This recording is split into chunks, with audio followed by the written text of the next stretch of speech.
Hey guys, how you doing? jpsarrireviews here. I hope you're having a fantastic evening.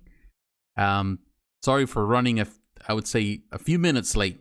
My apologies for that. This is something that I haven't been doing in a while, so it's just taking a little bit of time to getting used to do this again. So my apologies while we're doing this. But I want to say to all of you, thank you for those who are watching. So let me just check on my phone. I want to make sure that the sound is there. You see the ads and all of that, which does work. Oh yeah, it's good. It's good. So we're good. We're good. All right, guys. I want to say thank you. Thank you very much for your support. Those who are watching this means a lot to me. I'm gonna send here. Just trying to put a note here for whoever is watching this. Appreciate it. Let's see where we at. Ooh, I'm looking at myself here. You're looking at my stuff. Well, all right. This is where we at. Okay, where we at? Well, I want to say to all of you, thank you for for the support that you have for the channel. It really means a lot. I think I even think that this camera is on the opposite way. I think I need to fix it. Yeah, this is what happened when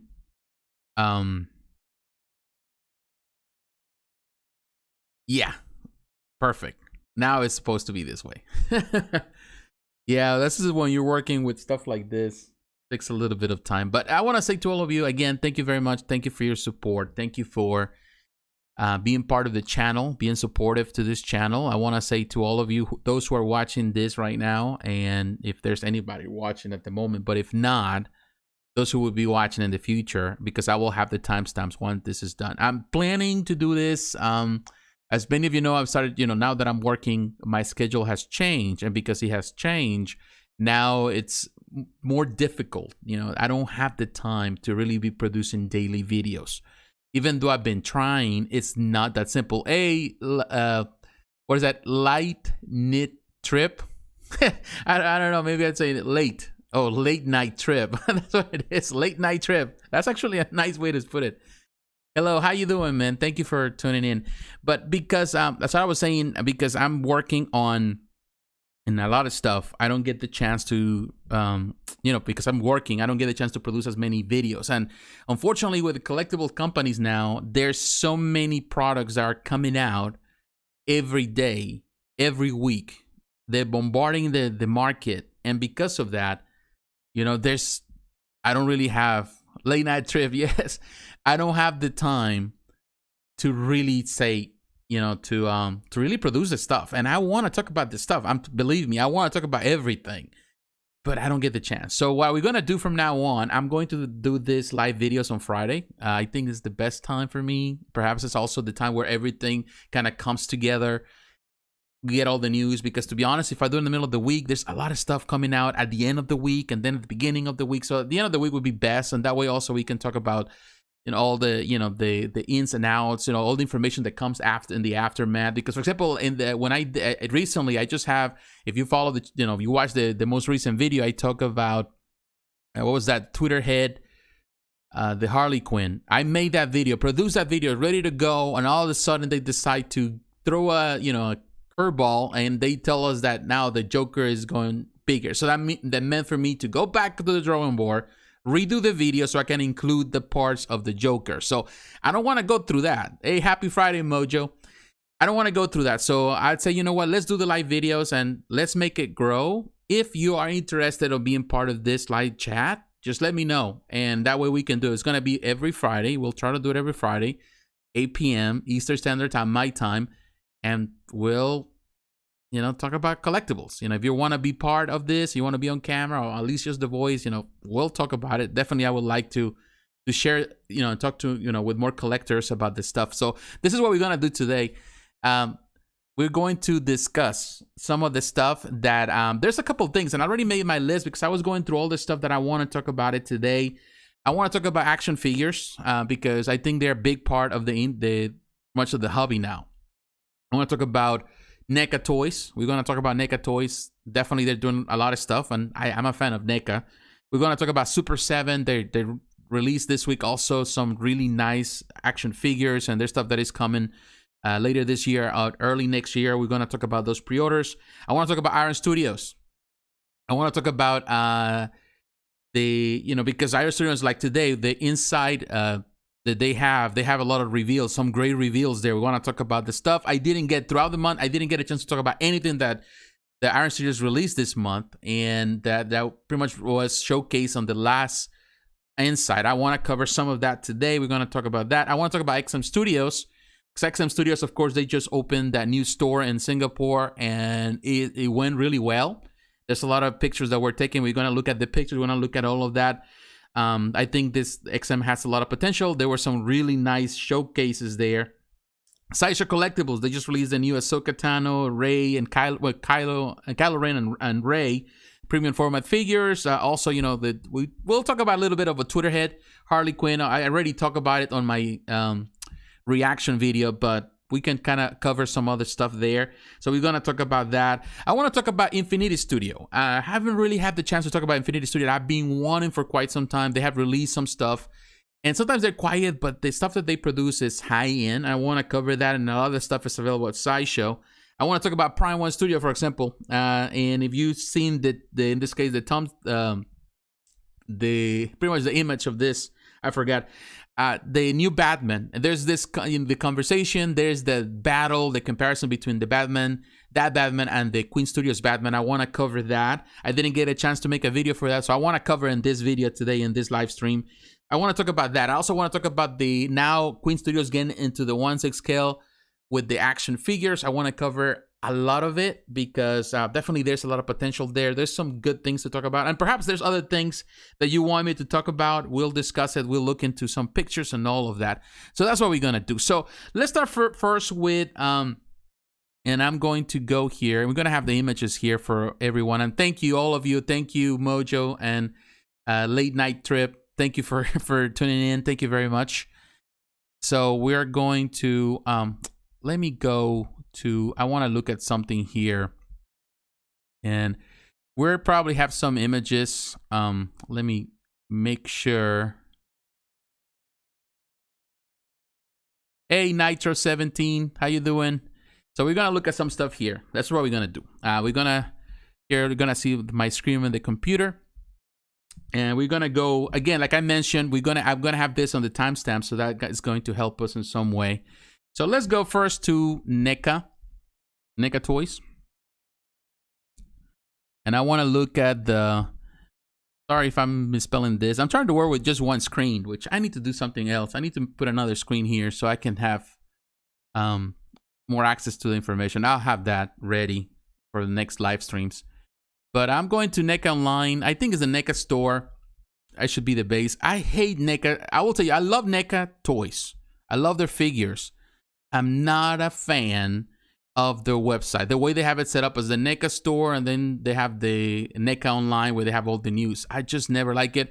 My problem that I have with Neca, I love what they do. I love the figures they have. What I don't like about Neca is the fact that you have to really go to most of the stuff. You cannot find it at the store. They don't have it there. So you have to go to Target, or you have to go to Walmart. And believe me, I'm sure you know, Target is just the worst place to go. Target is not that good. I love Target. They have a lot of stuff, but to be honest with you, the stuff they have at Target is like, trying to find something. It's just always like hard. It's really hard to find something there. So I don't like it. But they have this at the Neca store. You can pre-order this. And I'm here. I think this is Instagram. So we're going to look at that. And let me know if you can see all of this. But here, as you can see, it has this is what they have on pre-order now. Pretty much the Secret of the Ooze, Teenage Mutant Ninja Turtles 2 is the second pack that comes with everything. I gotta be honest with you, I love this. I love that they redo some of the aspects of the figures, and they have the new faces. I really like them. If you're really an action figure collector, It comes with all the extras, so it's kind of cool. The only thing I'm not crazy about is the price. $150 for the package, which I understand there's 4 figures, but $150 when I think, well, how much was the original? It was not even $100, so now it's $50 more. So we know that everything is going up in price, and to me, can we justify it? Like I was, for example, I'm telling you, I was in Mexico not long ago. When I went, what was that, a year ago, I went and there, and I went to this store, and they have a lot of this, actually the NECA figures, the NECA they were having, and they were a lot cheaper for the 4 package. I think it was probably around, when you do the conversion, around $100, somewhere like that. And I found they're kind of steep, and I thought about buying some and bring it on the plane, but then I will have a lot of stuff on, and I didn't want to carry so much luggage, so I said, no, forget it. I didn't do it, and I kind of regret it because they had a lot of stuff over there.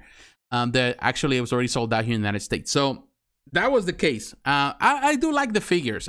Don't get me wrong. I do like what they're doing with this. I'm just not really a fan of the price that they're doing.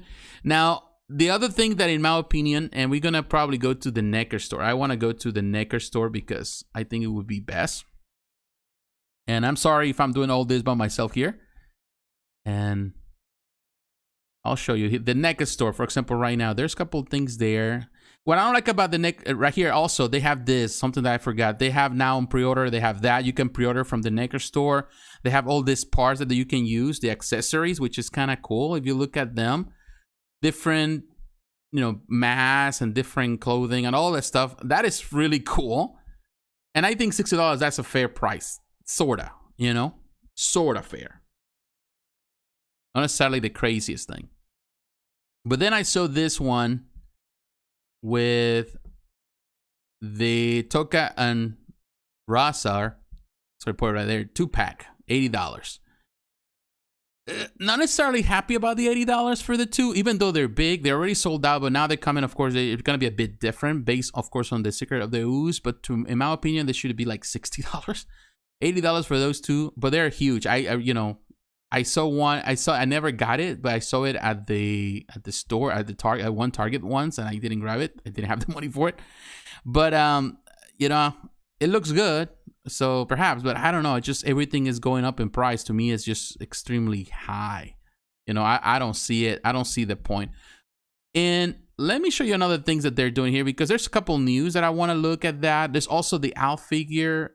Alf. I remember watching the show. I think I love Alf. So that's coming, and maybe we can do this on Instagram. Perhaps we can do this there. Yeah, we can see on Instagram. It's better. As you can see right there on Instagram. So they have all this stuff that is coming out, or this stuff that is coming. And you can see the stuff that is, there's a lot of things, man. It's a lot of things that they normally announce.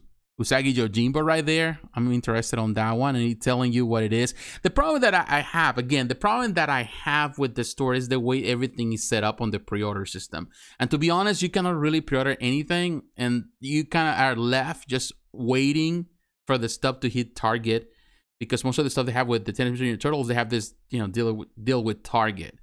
I'm not a fan of that. I am definitely not a fan of the Target system. Because it's like you have to walk in. I went to Target after I left work today. It seemed that there was something there, because I know Demonize come in now from the Gargoyles, so supposedly it's out on the stores, but I have never seen it. I didn't see it on Wednesday. I went on Wednesday. I went today, and I was like, okay, there's nothing here.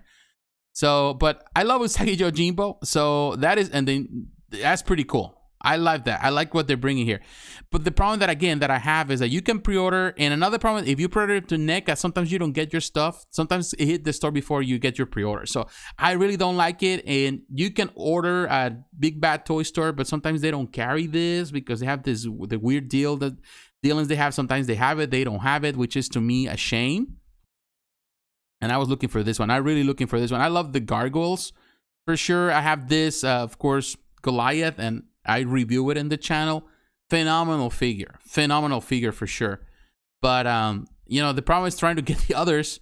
When are we gonna get him? That's my point. That's what I'm trying to. Well, I feel that that's something that they need to work on, the distribution. Now they just, of course, announced Brooklyn, and to me, Brooklyn looks really, really sweet. Love that. Now the only problem that I have again with this is that they all come with the long wings, and that's the problem that I think they have. But I love that it comes with the glasses. It looks pretty good. That is a nice figure for sure. So yeah, I'm telling you, I think with NECA, there's things that, I'm all for.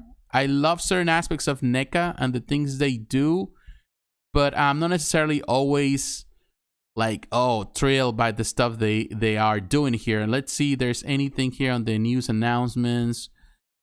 Like, okay, let's see. The action figure. Let's go there because we're going to see some announcements here. Or we try to see. So sometimes what I do is just go to Big Bad Toy Store. That's what I do. And I look what they have there. And if they don't have anything, then I have to move on. But NECA needs to improve on their website. I'm telling you, they need to really improve. And here you can see Hudson. That looks really good. And it's not available at Big Bad Toy Store, which is a shame. This is the other thing that I was telling you, Alf. I'm really excited for this one because I love Alf. I love Alf, back in the day. I don't know if you watch it. Now, hey, how you doing? How did you get involved with statues or anything pop culture collecting? That's a good question. I got involved with statues. I will tell you this. It was early in the early 2000s. Well, I've been anything collecting, I think, since I was a kid. I started collecting, I would say, like many of you grew up playing a lot of the toys. I grew up with the Masters of the Universe, the G.I. Joe, the DC stuff, like the Super Friends and all that. We had, I grew up in a good time. Back in the early 80s, you had the Transformers, you had the Star Wars figures. I grew up with the Kenner stuff. I grew up with the Ghostbusters. I grew up with all those. So to me, as a kid, I was always inclined to a lot of those toy lines. I love to preserve them. So that was I would say my introduction, as many of you, into anything that has to do with these franchises. But statue collecting, I started, I would say, in the early 2000s. I went into a local comic book shop where I was living. Enter into this comic book shop after having been reading comics for a long, since I was a kid, as a teenager. Because when I was a teenager, I was reading comics, and then I stopped reading comics, of course, when around 1994, 1995, somewhere there, I stopped reading comics. I would say 5 years. I was older. I have other things in my life to worry about, so comics were not a priority. I was playing video games during that time. I loved the arcades. I was involved in the arcade, playing a lot of King of Fighter stuff, Street Fighter, all that kind of stuff. And then in the early 2000s, I think 2000, I went to a comic book shop once again, and I saw a statue. And back those years, I think there was some statues from Warner Brothers, from DC, and I saw a statue. I think it was a Superman statue or a Batman statue. There was some of that, and I loved it. It was produced. I saw the DC stuff back in those years. I think it was DC Direct, or it was just Warner Brothers stuff. The thing is this, I started collecting those things, started going to the comic book shop and started getting stuff. Then they were selling the bus and mini bus and stuff. And I started doing that. And at the beginning, I was collecting that, but also I was collecting action figures. I was collecting, because back in the early 90s, I was collecting a lot of the McFarlane stuff. Those years, they were doing also McFarlane stuff. McFarlane was having action figures for different licenses. And I was just collecting here and there toys. I was also involved in collecting a lot of die-cast models. And that was early 2000s. So I was collecting statues, action figures, and all of that. Then I'm giving you, I try to make it as short as I can, but it's kind of hard. But during those years, I got married in 2004. So I stopped collecting. But even though I stopped collecting, I got rid of whatever I have. I didn't get rid of my statues. I got rid of the statues and all that, but I still kept my, in this case, my die-cast models, which I have plenty of those still. And, I was involved in ministry for 5 years in church. So during those 5 years, collecting was not an important part of my life. It was just my work, my family, and going to, to serve in the church and being a pastor. So that's what I was doing then. And because I was doing that, that was technically the priority of my life. There was nothing else to worry about. So, I don't know, I didn't have nothing to do, but still, I was going sometimes. I remember I went a couple of times. I used to go to Toys R Us, was still open. And I used to see these action figures from many of them from McFarlane, and that's when I discovered Neca Toys. Neca Toys, and I also saw the Soda Toys. Soda was doing it was doing the Street Fighter stuff. And I was like, okay, I like those. So I started collecting those here and there. I was still kind of bringing stuff. I remember that also I saw the figures from Wallace and Gromit, the figures that were produced with McFarlane Toys. And I love the Wallace and Gromit movie. So I grabbed those and I started collecting those back again. So I got into it. I got into it again. Little by little, started getting into it. And I remember, and I got to be honest with you, I remember watching videos back here in YouTube. Some of the first YouTube videos that were produced in the early 2007, 2008. There were some big channels there. Well, no big channels because there was no big channels back then. But you have channels for like Alcacel, Statue Hunter 75, and you have, what is that? The other one, Averon 07. There were others. So they start having, start seeing the better statues. I haven't been, and during those 5 years that I was in Minnesota, I didn't go to comic book shops. 5 years that I didn't know anything about comics. This is the time during those years where Sideshow Collectibles started producing statues. So I started seeing that there's other statues. Like, okay, Sideshow's producing this. So I went into Sideshow. I went to the website and I was like, I like what I see. So I started buying stuff from Sideshow also on eBay and started collecting the quarter scale stuff. That was like 2007, something like that. And so that's when I went back because during those 5 years that I was out, statues have improved. There was no longer the Bowen stuff that you saw back in, early on that I wasn't, I didn't care about the minibus. Minibus was not my thing back then. I liked the little statues from DC stuff. That's what I was collecting. And some other companies, Attackers and all these companies that were producing Star Wars stuff, but they were like a tiny little figures, small figures. But now the art was different. You have the diorama era. You have Sideshow producing the first, what now we call the OG pieces, but there were the classic stuff. And I was blown away, and I got hooked. So I started collecting the 1/4 stuff. Also, at that moment, I was collecting the Street Fighter stuff from Pop Culture Shock, now PCS. And but it's quarter scale. I was running out of space. Hey, how you doing, Hayden? And Amala just asked, and although I got into 1/6 scale Bowen and Kotobukiya statues, now I'm into 1/4 scale Sideshow XM. Yeah, cool. Yeah, I would say that me was the opposite. I started with the quarter scale. But then I was running out of space. Also, I was collecting the Comic-Kits, which is the 1/5 scale Sideshow stuff. I was collecting Sideshow and PCS. And I just felt like, man, I'm running out of space. I don't have the space for this. And then I started, of course, paying attention into the Kotobukiya stuff, which to me, I got hooked. Kotobukiya was the one that hooked me into a lot of things. And that's when I started also producing content for the channel. Down the road, I said, let me start talking about the stuff that I collect. So that's when I started the channel almost 10 years ago now. This year it's going to be 10 years. And I produced content, I started making videos from Bowen stuff because I was starting getting into Bowen, a lot of Bowen. Particularly the Kucharik brothers were the ones that brought me into the Bowen stuff because I loved the stuff that we're producing then. So that's how I got into it. I got into it. And to be honest with you, I haven't stopped since. I'm still collect a lot of stuff. Statues have been my main thing. Over the years, I sometimes had downsize. I have sold stuff, restart again. I'm restarting again recently now with the 1/6. I'm not sure if I want to go to 1/4 because first of all, I don't have the space for it. Not because I don't have the means or the money for it. It's just I don't have the space for it. I don't have the space. And 1/6 is the perfect spot, at least what I think. Now I'm looking at the 110. We're going to look at some of the 110 stuff that is coming out from Iron Studios in this video today. I want to talk about it. But it's to me, it's always been. I think in many ways it's because I love the pop culture shock. I love the comics. I love all that. For example, here something that I'm going to review for those who are interested. I just got this week the Battle Angel Alita came just this week. The only problem with that, the set is that one of the books is it was printed wrong, so I'm sending it back. They're gonna send me something. They're gonna send me the replacement, and then I have the Akira. To me, it's like I love everything. I love comics. I love manga, anime. It's hard for me to pinpoint that I'm not really have something like one thing that is my favorite thing. There's so many things that I really enjoy. So gotta be honest with you, it's hard because I know you have to focus on one thing to kind of have a certain type of display, but some people can focus. For me, it's harder to do it. I always going to praise those are able to only concentrate on one particular license.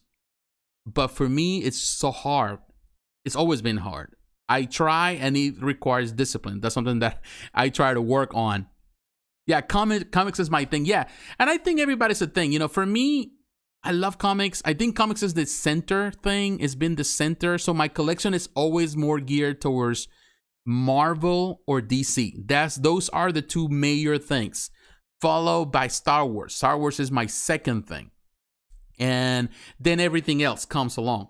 And ultimately, you know, I'm not only necessarily a statue guy, because I also love action figures. For example, another thing that came this week, I have the 3-0, and that's because there was a special in sales, you know, going on in Sideshow, and I took the discounts, and I got the Storm Shadow just came. I need to unbox it, but I love figures, and these are some of the best figures you can find for that. And have this one, so I have that. I have the Mandalorian Deluxe that actually I already made the review. I need to edit. I need to finish.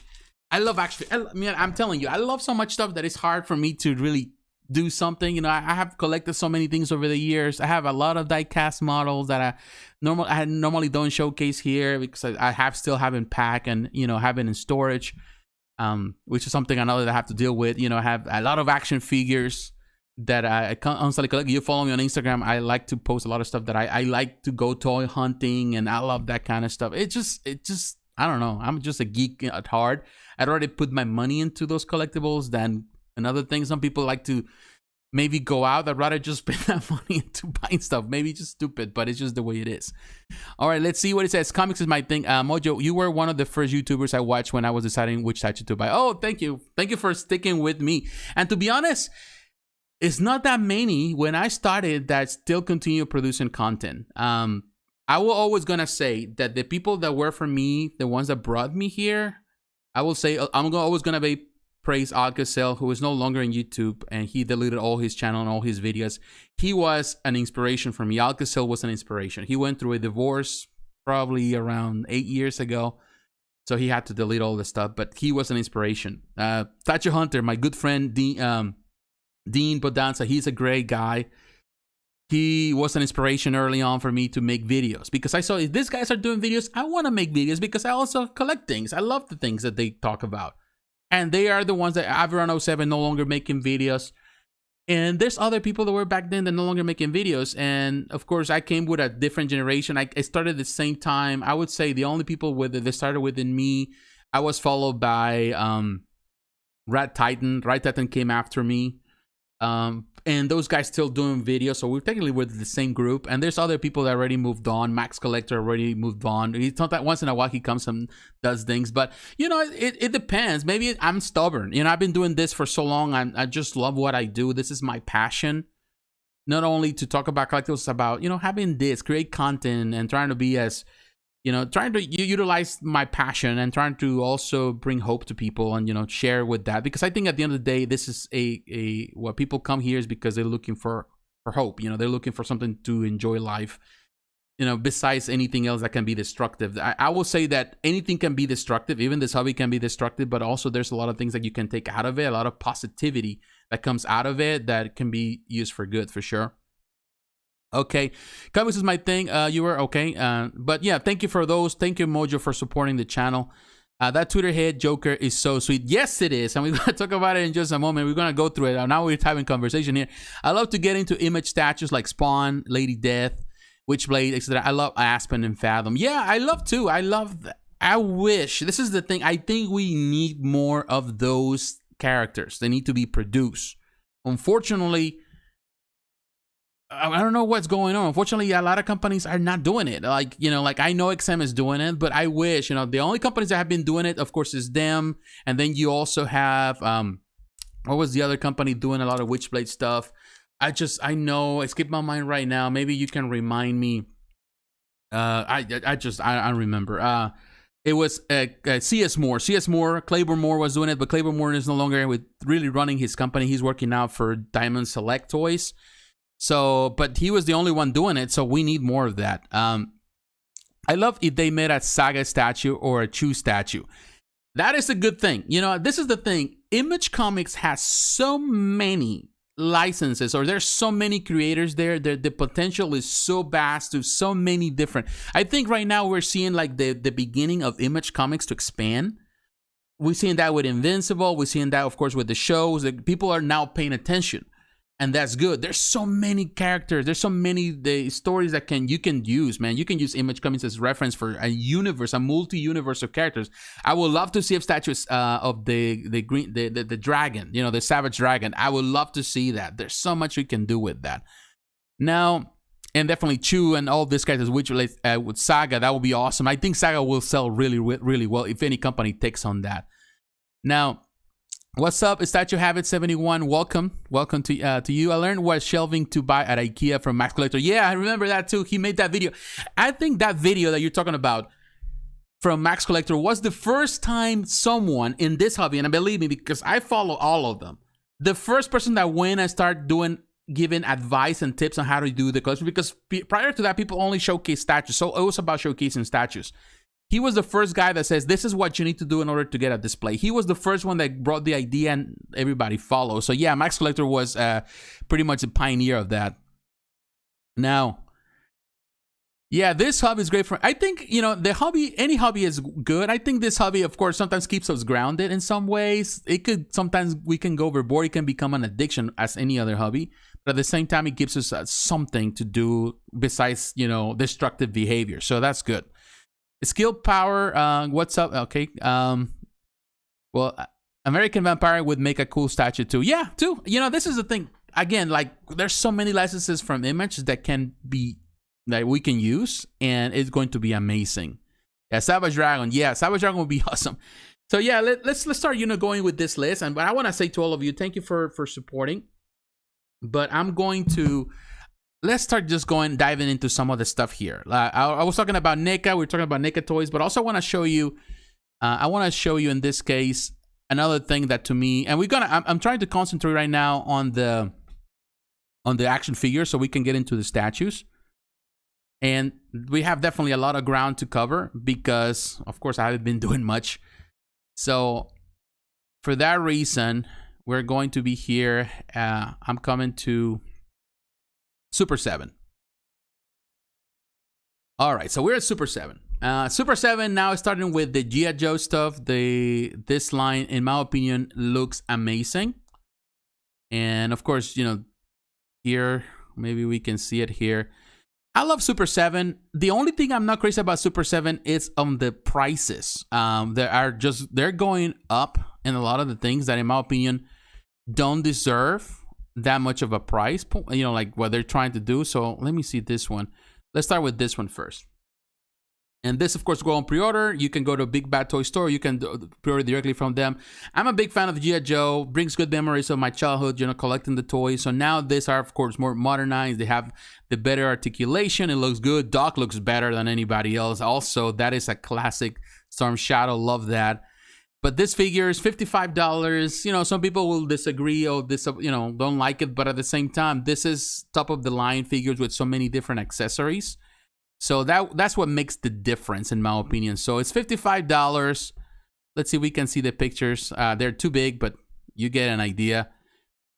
But man, it comes with all the extra hands, all the accessories, all the different weapons, all of that. $55. They even offer a payment plan. I don't know, like it's small payment plan. It's not really that much of a payment in comparison. If you come from statues, then to you, like, this is nothing. You know, based on the prices that we're seeing right now, this is nothing. But this is just an option that, in my opinion, works really good.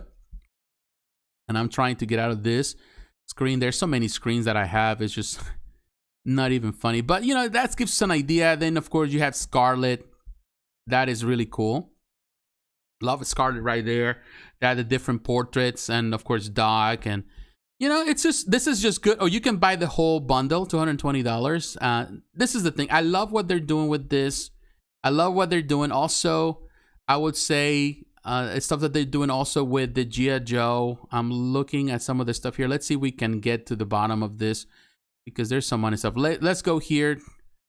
So this is the only thing I have sometimes problems is some of the things they have that doesn't seem right. So we're gonna go to the Ultimates, because the Ultimates is the thing that you're looking for, because Super 7 also produces other things. Here you have the Ultimates Wave Thread figures, all the figures we talk about. You got the Godzilla figures. If you're a Godzilla, I'm not really necessarily a fan of that.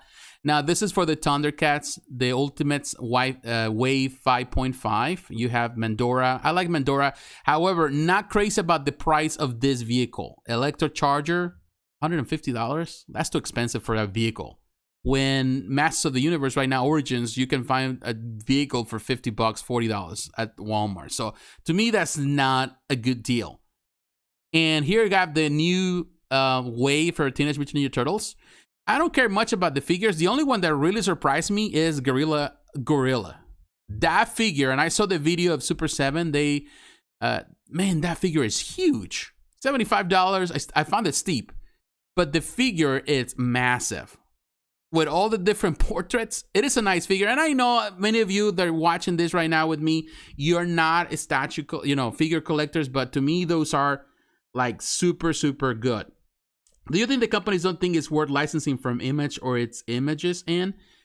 I don't think that the problem is the licenses, because back in the day, even in the 90s, there were some licenses. Actually, the first companies doing licenses were with Image. The guys from Image were pushing for those licenses. So there is room for that.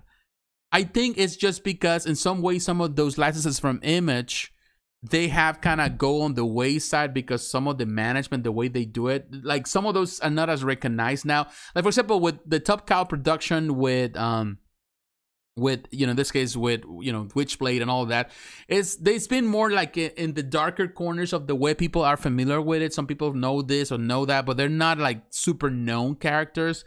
But I think that's changing because we are getting to see a lot more movies and animation from these shows, and that is bringing people to recognize these characters more. You can see that, for example, with The Boys, for example. That has nothing to do with Image, but The Boys, for example. That is now, of course, did something with Image, but with DC, and then, of course, with Vertigo, and then, of course, now with Dynamite Entertainment. Now, a lot of people know The Voice because they're familiar, because of the show on, what was that, Amazon or Prime. People are known. Invincible. Only comic book geeks knew of Invincible. I knew Invincible. People that grew up reading the comics are familiar with that, but most people are not. Now with the show and people becoming fans in some ways, that allows for these companies to sell more products. Now, it depends on the owner of the property. That's the difference between Image and Marvel. The Marvel is, of course, is owned by Disney, and Disney's going to push those things out no matter what, because they want to make money out of these properties that they pay billions of dollars for. But with Image, because people and this is the thing, like, for example, Eric Larson that owns the Savage Dragon, he's always been more finicky about what he wants because he wants to have total control. And if he doesn't have total control, then he's not going to do it. So that is the difference. Now with, for example, Todd McFarlane has always been a visionary, and he has always pushed Spawn. And I think a lot of people back in the day, they didn't even necessarily read the comics, but they knew Spawn because they knew the figures. The figures were everywhere. In all the cool places, you knew the Spawn figure was there. And people were collecting Spawn figures, and they necessarily were reading the comics. So at the end of the day, it depends on the person that holds the rights, the owner. And the thing with Image is that technically each creator owns the rights of each of those books. So it depends on the creator, but the possibilities are there. I think people are diving more into Image more than ever before. But yeah, talking about this, I think the problem with some of these figures are overpriced. I'm not crazy about them, but I'm telling you, I'm going to get Gorilla. Gorilla is going to be one that I'm definitely going to add to my collection for sure. But yeah, it's just, I don't know. I like this figure. Maybe Triceratops looks good too. There are a couple of things. I like these figures. Now, the thing is this, they're asking for $500 for the party wagon. And I was like, I don't know if I want to pay $500 for a party wagon, even though it's going to be big because these figures are not that small. But I don't know. It depends on you, but they're cool. That's all I can say. They're cool. All right, let's move on out of this. Let's move on out of the action figures before I bore some people. I get too geeky with the stuff. Let's move on into Iron Studios, and for that I'm gonna come to Sideshow. I want to come to Sideshow because Sideshow is the one that is carrying all the stuff, and I'm waiting for my computer. I have so many screens, so I gotta close a few. We're gonna use Sideshow for reference, and what is that? I think all this stuff, and of course we had the inside. They're doing that inside now. They're doing it every, once a month, which I think is a good idea. But the thing is that they release so much stuff and everything goes on pre-order right away, which to me is like, I'm not necessarily as such a fan of that. I found it to be a bit of so all this stuff here. So what we're gonna do here is I'm gonna do it this way. I'm gonna go to Iron Studios here, so that way I can clean this search system. Looking for Iron Studios. Here you have all the stuff. I'm gonna do the newest. That's how we're gonna do it here. That way we have all the search of the stuff. So there's some stuff that I did not get the chance to talk about before, like through this month, and I wanted, but I didn't get the chance. To be honest with you, on the last presentation, the last thing that I talked about was the Batman Nightmare. I made a video here on the channel where I make my comparison between this and the Weta, and I think the Weta is a much better option. Although you have to cross your fingers with Weta right now. Not necessarily it's like the perfect thing. So they released a couple of things, like for example, the Nathan Drake Deluxe. Not necessarily a fan of this one. I haven't even watched the movie, so I'm not sure how good it is. But just to give you a reference, I'm not necessarily know what's happening with that. Let me look at something here. Let me look at. I want to keep up with the comments, but I want to say to all of you that are watching right now, thank you for taking time, thank you for tuning in. But not necessarily a fan of this Nathan Drake. Just I don't see potential in it. Maybe it's just me. I know some people are gonna get it. One thing I can say that I love that the consistency of Iron Studios to produce a lot of stuff. They have the Battle of New York stuff, some new stuff for the Avengers. Cool. Not necessarily surprising to me. They got the Phoenix. The Phoenix, I wasn't blown away by Phoenix. Not necessarily my thing. Of course, they have the new Joker and the new Batman. I'm going to look at that. Now, when they had the last presentation, they presented the Minico, in this case, this Teenage Mutant Ninja Turtles. When I saw it for the first time, I was like, man, that was disappointed because I knew that there was something was coming for them, for the Teenage Mutant Ninja Turtles. But I was not necessarily a fan of this thing. I'm not a fan of this concept here. It's kind of cool in some way, but I'm not a Minico fan. So I was disappointed until, of course, they announced now the new statues that we're going to look in just a moment. And I think it's more inclined to, something happened here. I hate that. I hate that when he does that nonsense. So we got to go back. We got to go back if we can. No, it doesn't allow me to do it. Oh, whatever. I hate when he does that. So let's start again from the beginning. This is one thing that I hate about sometimes the Sideshow website, that the way they have it set up, like you cannot simply go back. You have to reopen, the screen, all that. So, well, that means that I got to go back to it. Bummer. What a bummer. All right, so let's look at some of this stuff. So there's a couple of things that they were announced before. Not crazy about none of that stuff. Of course, there's a Superman that was announced. It's fine. But I think what is really getting people excited, and for obvious reasons, is and I'm going to talk about here, the Teenage Mutant Ninja Turtles. I love this. However, they're so similar to the Sideshow, the Quadriscale Sideshow, that, I haven't even compared because I haven't had the chance. But if I look at them, it's almost the same thing. It's just a miniature version of those. Maybe they change some things here and there, but they look exactly the same. However, I'm excited in the sense I'm happier with this solution to having like this than what they did with the Minico. I think this is better. So Weta are going to have to really prove themselves at this point. No feeling their stuff at all. I think Iron Studios will 100% deliver on what they showed. I agree with that. I think Weta's been doing great over for years with the 1/6 scale stuff. I think that they know how to handle the Lord of the Rings stuff. Now, going into the DC stuff, I gotta be honest, and I mentioned that on the video. I wasn't impressed. I'm not impressed with what the way it came out. Superman came out. So they need to do a lot better with Batman, with Nightmare Batman, in order to prove themselves. Because if they do the same thing with Batman, then they're gonna shoot themselves, themselves in the foot. And I think that line is gonna die right there. So they need to really improve. They need to really get to work so the stuff comes out as a showcase on the, in this case, on the prototype. It's gonna take a lot of work, but I know what I can do it. But it depends if they're willing to go the extra mile. Because I think Batman is, everything is hanging on Batman, because right now Superman is definitely, right now everybody's expecting the worst. Now, also, I saw what they did with Tomb Raider with Lara Croft. I wasn't impressed about the portrait. So to me, it's like, that needs work. They need to do something about that.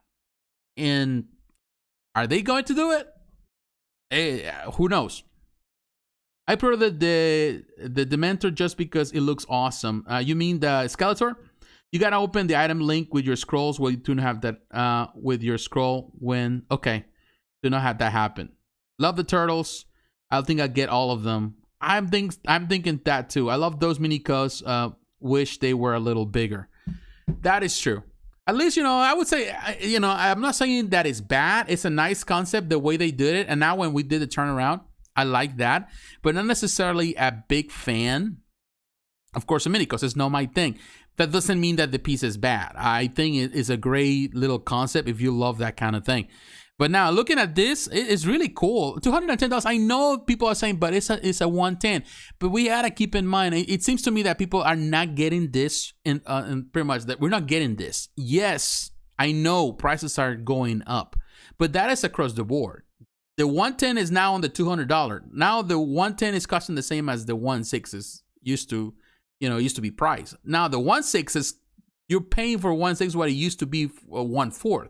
Now, like, even with what's up with Kotobukiya with that cable, amazing looking piece, but $600, I'm scratching my head. But it is what it is. Now pieces are going up to $350, $400, $500. It's just the way it is. And I hate to be the bearer of bad news, but that's just the way it is. We had to adapt. It's just the way it is. I still remember when I started collecting statues back in the day, you would pay a statue for $150. A quarter scale was $250. $300 the most. $300, and that was already on steep waters. I was already like, I'm going deeper, and people were complaining. And of course now, like quarter scale, $1,000. I was like, okay. Thankfully, Sideshow still kind of keeps some of the prices, but at the same time, they have expanded. They extended their edition sizes. They're so large, and because they're so large, they can, I would say, afford to sell it at a certain price level. But you lose some of that collectible value. Ultimately, you have a piece out of 10,000, because they do the first batch of 5,000, then the second batch of 5,000. It's just getting ridiculous with the edition sizes with Sideshow, which I understand. At the end of the day, it's more about decoration rather than collectible. It's still a collectible, but still not as limited as it used to be in the past. All right, the Mikas remind me of the Q-Fix, that they do that. Oh, Dementor is the Harry Potter one. I'm sorry for saying that. I gotta be honest, I'm not a Harry Potter fan. I really don't know much about Harry Potter. It's not my thing. My brother, my sister-in-law, they love Harry Potter. They watch all the films. They have the collectibles. Not me. So my apologies. I misunderstood that. But looking this, and I like it. I definitely like it. I think this was a surprise to me. And here's the 4. But when I'm looking at them, I'm looking at Sideshow. It's the same thing. It's the mini version of Sideshow, which is cool. It is cool. I'm not denying it. It's kind of cool. And hey, it seems to me that now some companies are going higher. Like they doing the bigger scale. They got the pretty much the bigger version. Like they doing, like XM is doing, Twitterhead is doing. They do the 1.6 and now the 1.4. I wouldn't mind to see the mini versions. And of course, we have seen that when DC Collectibles did that many times. They did the mini versions of many statues, and even Bowen Designs did that with some statues. But to see some of the versions already produced by Sideshow now reproduced by other companies, in this case by Prime1 Studios, I'm okay with that. As long as they change some of the things. I like the concept. Definitely, they look really cool. 210, maybe too steep. I would say I would love for $150. I think that would be the better price. That would be a fair price, $150. But I'm not the one setting the prices. But this is cool in my opinion. And here you have, of course, you got Donatello, which is cool. Now, Raphael, all of them, they look amazing. Now, you have the Luke Skywalker and Grogu, $170, which is interesting. That portrait, though, not necessarily a fan of it. This is the thing where I will tell you about Prime1 Studios. I love what they do, but sometimes with realistic portraits, they are like off a little bit with the portraits. That look like not. It looks like, I know it's Luke Skywalker. I know is Mark Hamill, but something off. And then you have this, of course, the R2D2, you can have him as a, set up together. That's kind of nice. That's kind of neat. That's kind of neat. But I don't know. That's not my thing. It looks, well, actually, in this picture looks better, though. Maybe it's just the picture. Maybe it's just, I don't know. It feels like the guy that hit feels like he's, I don't know, more rounded or something. Like he had a bad day or something. Like went to the dentist and, like, I don't know. It looks like, I don't know. It looks, the cheeks look, I don't know, thicker, I suppose. I don't know. It doesn't look that great. But here it looks better. So what do I know? It depends. $170, I think it's fair. Too bad the grower's looking at him instead of looking at you. And then you have this, of course, the Flintstones. I grew up with the Flintstones as a kid. Love the cartoons. So it's kind of nice that they're doing $130. Love Dino, Pebbles, and Bam Bam. That's really cool. Vilma Flintstone, Fred Flintstone. Those are really, really cool. Let me look at some of this. Let's look at Fred. $130. To me, that should be the price for everything they're producing. So that really shows you something. That is really showing us one thing. That the price in reality, in the end, is determined by the license and by the demand. That's just bottom line. It's determined by those factors. And as you can see right here. They said, most likely the lightning. Yeah, you're right. It says, it's so hard to get porters right at 110. I think it is. In some cases, you can. But it depends on the franchise. I think when they doing certain like characters that they're digital, like, like you copy that, you can do it. But when you're trying to copy the real life actor into 110, I think it's a big challenge, because on the statues that are based more on the art that they produce, like it could be a Batman based on the comics or whatever, it looks fine because of course it's the sculptors is doing the work there. But when they trying to imitate real life, then it becomes very, very challenging. It's already challenging as a 1/4. It's already challenging as even a half scale. It's challenging even on life-size Buzz that sometimes people complain about the likeness. So in a 110, it's even more difficult. So yeah, I understand that. Now you can see Fred Flintstone. This is cool. I love the Flintstones, man. And I remember that, was that Neca Toys that had some action figures that I remember that were really, really cool. So this is cool. I love some of the ideas. I would say on that end, I think Iron Studios is doing a lot of new things that are really, in my opinion, interesting. Not necessarily I'm always blown away by everything they do, but definitely it's interesting to see the things that they produce. Now, there's another thing that we're going to talk about here, which I'm not necessarily loving, which is this. I love the Batman here. This Batman 150, I think it's fair from the animated series. It looks really, really cool. This Batman looks super, super cool. Look at that. That is a nice looking Batman. Of course, I know many people when they talk about, and if you follow my podcast, and my podcast I mentioned who is my ultimate Batman, who I think is the best Batman. To me, Batman, of course, is from the animated series. That to me is the ultimate Batman. And here you can see. Love that. They did a phenomenal job. This $150, it's fair. In my opinion, it's a fair price. Of course, people are going to say it should be cheaper. It's always going to be that. That's fine. I think we're always going to complain. We have the right to complain. We live in America, so we can complain about anything. 150 is fine. What I want to complain, and I think it's crazy, and I think they're smoking some good stuff right there, is on the Batmobile. Why do they have to go that high on the Batmobile? Like, for example, even if you buy the Batmobile, the deluxe version, that means that you add Batman to it. You only have to pay, what, $100 more for Batman? So that tells you that they can save themselves the money on the Batman. So that means that they can sell this for $100. Just to put it out there. If they can add it as $100 as a bonus, ultimately, you're paying for it with the Batmobile. Look at just the Batmobile alone is $1,050 plus shipping. Why do they ask that much money for that? I'm thinking about DC Collectibles. They have the pretty much the same size. They have the one for the action figures. That one, or probably smaller, but for the action figures. But that one was, I don't think it was more than $100. And it had light up features and all of that. This is a sculpted thing. That one has light up features. And it was amazing. And to be honest, I should have bought it when I had the chance. And I think I saw it in a one comic book shop I used to go, and they had it there. And I didn't. So now probably it's in the aftermarket. And looking at this, I don't know. And yes, I know that Back to the Future, the DeLorean was $2,000, crazy price for it. And that was crazy. I still think this is crazy. I'm sorry, but $1,000 ain't flying for me. Ain't flying for me. It says it's so hard to get for. Okay, Flintstones are super cute and a great price. Yes, they are. I think this.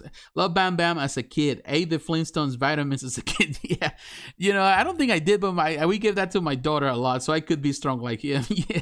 Yeah, the Flintstones. The Batman is fire. Yeah, I think so. Batman is fire for sure. Don't love the base though, but it's really cool. Cool overall. 1,050 just because they think they can, and that is the problem. The measurements on the Batmobile, looking at that, let's see. It says the height is 9.5, which is small because it's not tall, of course. The width is 24.4. The depth is 15.9. Weight is 21.6 pounds, which is 9.8 kilograms. So it's not really that heavy. It has some weight, but it's not heavy. Width is 63 centimeters, which is something like a meter or something like this. So it's not really big. It's not that big. It's a 1/10 scale, so it does have some weight. I would say it can fit right there. It will cover this part of the table. So yeah, it will be fit. So you still have some display, but not for that price. I'm sorry, but in my opinion, that thing should be based on what it is, and because the small things also require some work. In my opinion, it should be no more than $600. And I'm going steep. I'm being generous with it. $500, $600 should be the price of that thing. You know, that is my opinion. Maybe $800. And just if you throw Batman with it, you know, that's it. I don't know what Iron Source is thinking. The thing is this, that they keep producing stuff like this, and it seems that they're selling for some reason. Somebody's buying, because that's the reason why they keep doing the same thing. Because somebody's paying the money, they're going to keep producing them. But in my opinion, it's just waste of time. It's just waste of money. I love the little figures. Don't get me wrong. I love the figures. But I would not pay $1,000 for that. I'm not crazy like that. You know, yes, you know, I could buy and sometimes I spend money on things that I shouldn't spend money, the weight, how much they cost. But at least I try to think on the return investment. You know, there are a couple of things that I would say, yeah, I can get some money back out of it, or if I have to get rid of it. But on that, who is going to buy that? I know somebody's going to be probably dumb enough to buy it, but ultimately, you're working with numbers. So like, how many people out of 10 collectors are going to be willing to pay that price? Maybe one? You only need one, but sometimes trying to find that one, and believe me, I've been there trying to sell stuff in the past where I don't sell that stuff anymore, but back in the day, we used to sell stuff that I put too much money into it, and it was hard for me to do it. That's the reason why I stopped selling stuff. You know, I said, you know what, I'm done with that. And now I'm buying what I want. You know, I just don't see that there. It says, the price is insane. Yes, it is. Yeah, this collectible is a bit smaller, but much cheaper and looks better. Yeah, you know, with the light-up features, you can have the figures, and the figures are nice. I'll tell you that those DC Collectible figures that they produce for that, they were high quality. I miss DC Collectibles for sure. I feel the same once it has a coma on it, I don't bother getting it. Yeah, once it has a coma, yeah, once you see it over $1,000, okay, that's just way out of line. Yeah, that's above my pay grade. That's above what I can afford. You know, I know sometimes people say, well, you don't need to ask permission to your spouse, but believe me, if you want to have peace of life, you know, you want to have a peace of mind, you know, happy wife, happy life. You know, yeah, I'm not going to spend $1,000 for something that is like, what can I justify? You know, I understand when you got a 1/4 diorama, when you got a 1/6 or 1/3 diorama, you can justify, say, well, look at the size, it's justifiable. But when you're looking at something that small, it's $1,000 for that. It's like, I'm sorry, but something's wrong with you. You need to kind of get your priorities straight. I think Iron Source need to get back on pretty much on reality. I'm more interested in the new Batman and the new, exactly. To me, this is the point. I'd rather pay for Batman. I think it's smarter to pay $150, even though I still think they can even do it cheaper. But we understand that. I pay the $150. I'd rather have the Batman and a Batmobile. I can live without. You know, I can live without it. I'm sorry. You know, I don't need it. For $1,000, I don't need it. So forget it. I am buying that. Now, another thing that to me was a big surprise. Now moving on from that, before we get a heart attack here, trying to justify, trying to think, we're trying to figure it out, why they're thinking what they're thinking. I'm looking at Skeletor. This is surprising to me, although the price is steep, but at the same time, it has so much detail on the sculpt that I know is going to be hard to put together. This is an amazing looking piece, although I still find it expensive. This should be $250 the most. But, you know, I'm not going to cry for it. I'm going to talk about the art. The art is amazing here. they did such a fantastic job. Well, of course, we saw the drawing, and the drawing was amazing. We knew it would be amazing. But this and what was that? He-Man or Prince Adam, it looks good. I love what they're doing here. Love the detail, the paint job, classic paint job, the throne with all the skeletons, all of that. This is amazing handiwork. And even as a one-third, I know people will say, oh, this was one for one-third, they will love it. And definitely, they should love it. But the thing is this, as a one-third, it's amazing. I think this is the thing. I will tell you that the things that I like, I love what they did on the inside today. I did love the Teenage Mutant Ninja Turtles, even though they're mini copies of the Sideshow quarter scale. Also, I love what they did with the Batman. Batmobile can go away. And definitely Skeletor. That was an amazing thing. I think Skeletor looks terrific as it is. Look at the detail. Although the face looks a bit elongated, but at the same time, I think they give it a more realistic look at the same time, which I really like. This is when I would say Iron Studios shines, when they do certain things like this. They're really good. And definitely it would be nice to see Iron Studios getting into the quarter scale realm or the 1/6 scale realm. Then it will be more expensive for sure, but it will be nice for them to really tackle more of those. But as a 110, they have the market, controlled. Nobody else is here to compete unless you're thinking about Kotobukiya with the Bishoyos and things like that. Other companies also producing 110 stuff. The most of the stuff is PVC coming from China, Singapore, Hong Kong. But ultimately, I think Iron Studios, they control the market as a 110, and they're doing terrific with it. It's impressive. It's really impressive to see what they're doing here. But yeah, man, I'm telling you, it's just amazing what they're doing here on this. So kudos to them. So let me look at some of the comments here before we can keep going. It says, looking at this, I'm more interested in the new. Okay, we read that. No bad for a Tron. No, it's not bad at all. I think the Tron looks really good, and I'm not really a Tron guy. Never been. Trons are not my thing. I don't think, like some people, they think Tron's like the ultimate thing to have. I don't care. But I think what they did with Skeletor, it looks perfect the way it is.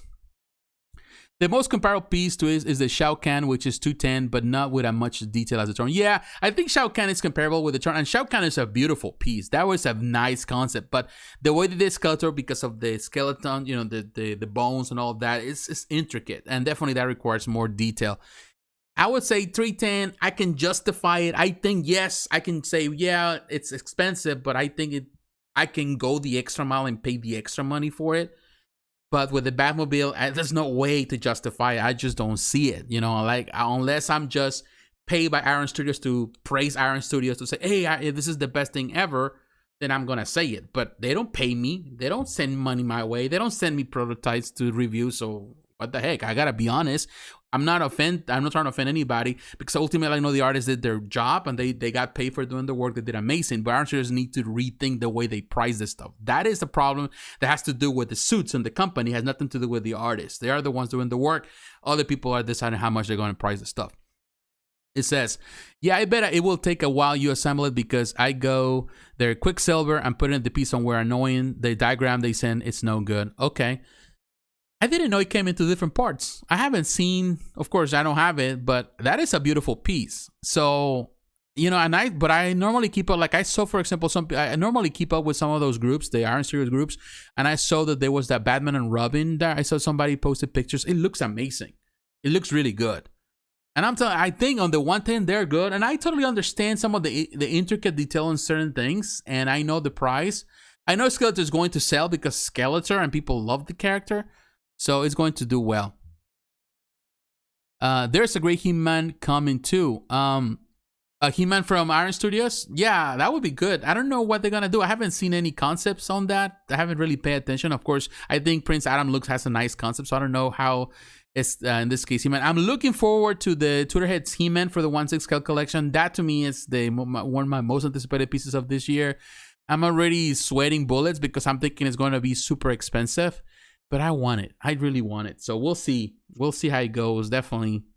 My wife's going to have a heart attack for sure. But we'll see. We'll see. You never know. You never know. All right. So let's move on. Let me go. We just covered Iron Studios. And I want to talk about XM Studios. And for that, I want to go to Facebook because this is where I seen all these pictures. And I'm telling you, XM Studios, it's doing amazing, amazing for sure. So I'm going to go to the XM Studios. And we are here.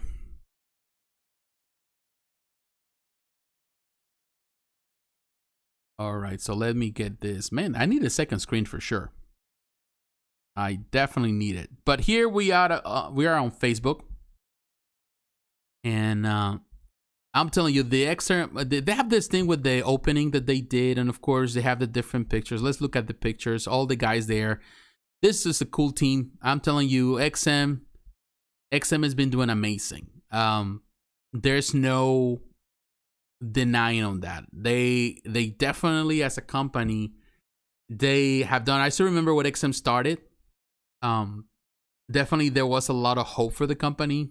They started very, with Magneto. That was the thing, and they've been taken over in some ways. There's been ups and downs. Sometimes they criticize a lot for a lot of things, but to be honest, one of the things that I love about XM is the humbleness of the people, they're the owners, and how humble they are in the way they approach certain things. Doesn't mean that they always do it perfectly, but to me, the successes they have, it has to do with their hard work. And what I like about this concept they have with this new store is that, first of all, they presenting something that, in my opinion, a lot of companies should have done. And they're not the first one, because Prime1 Studio is the one that started the concept in Japan with their own store.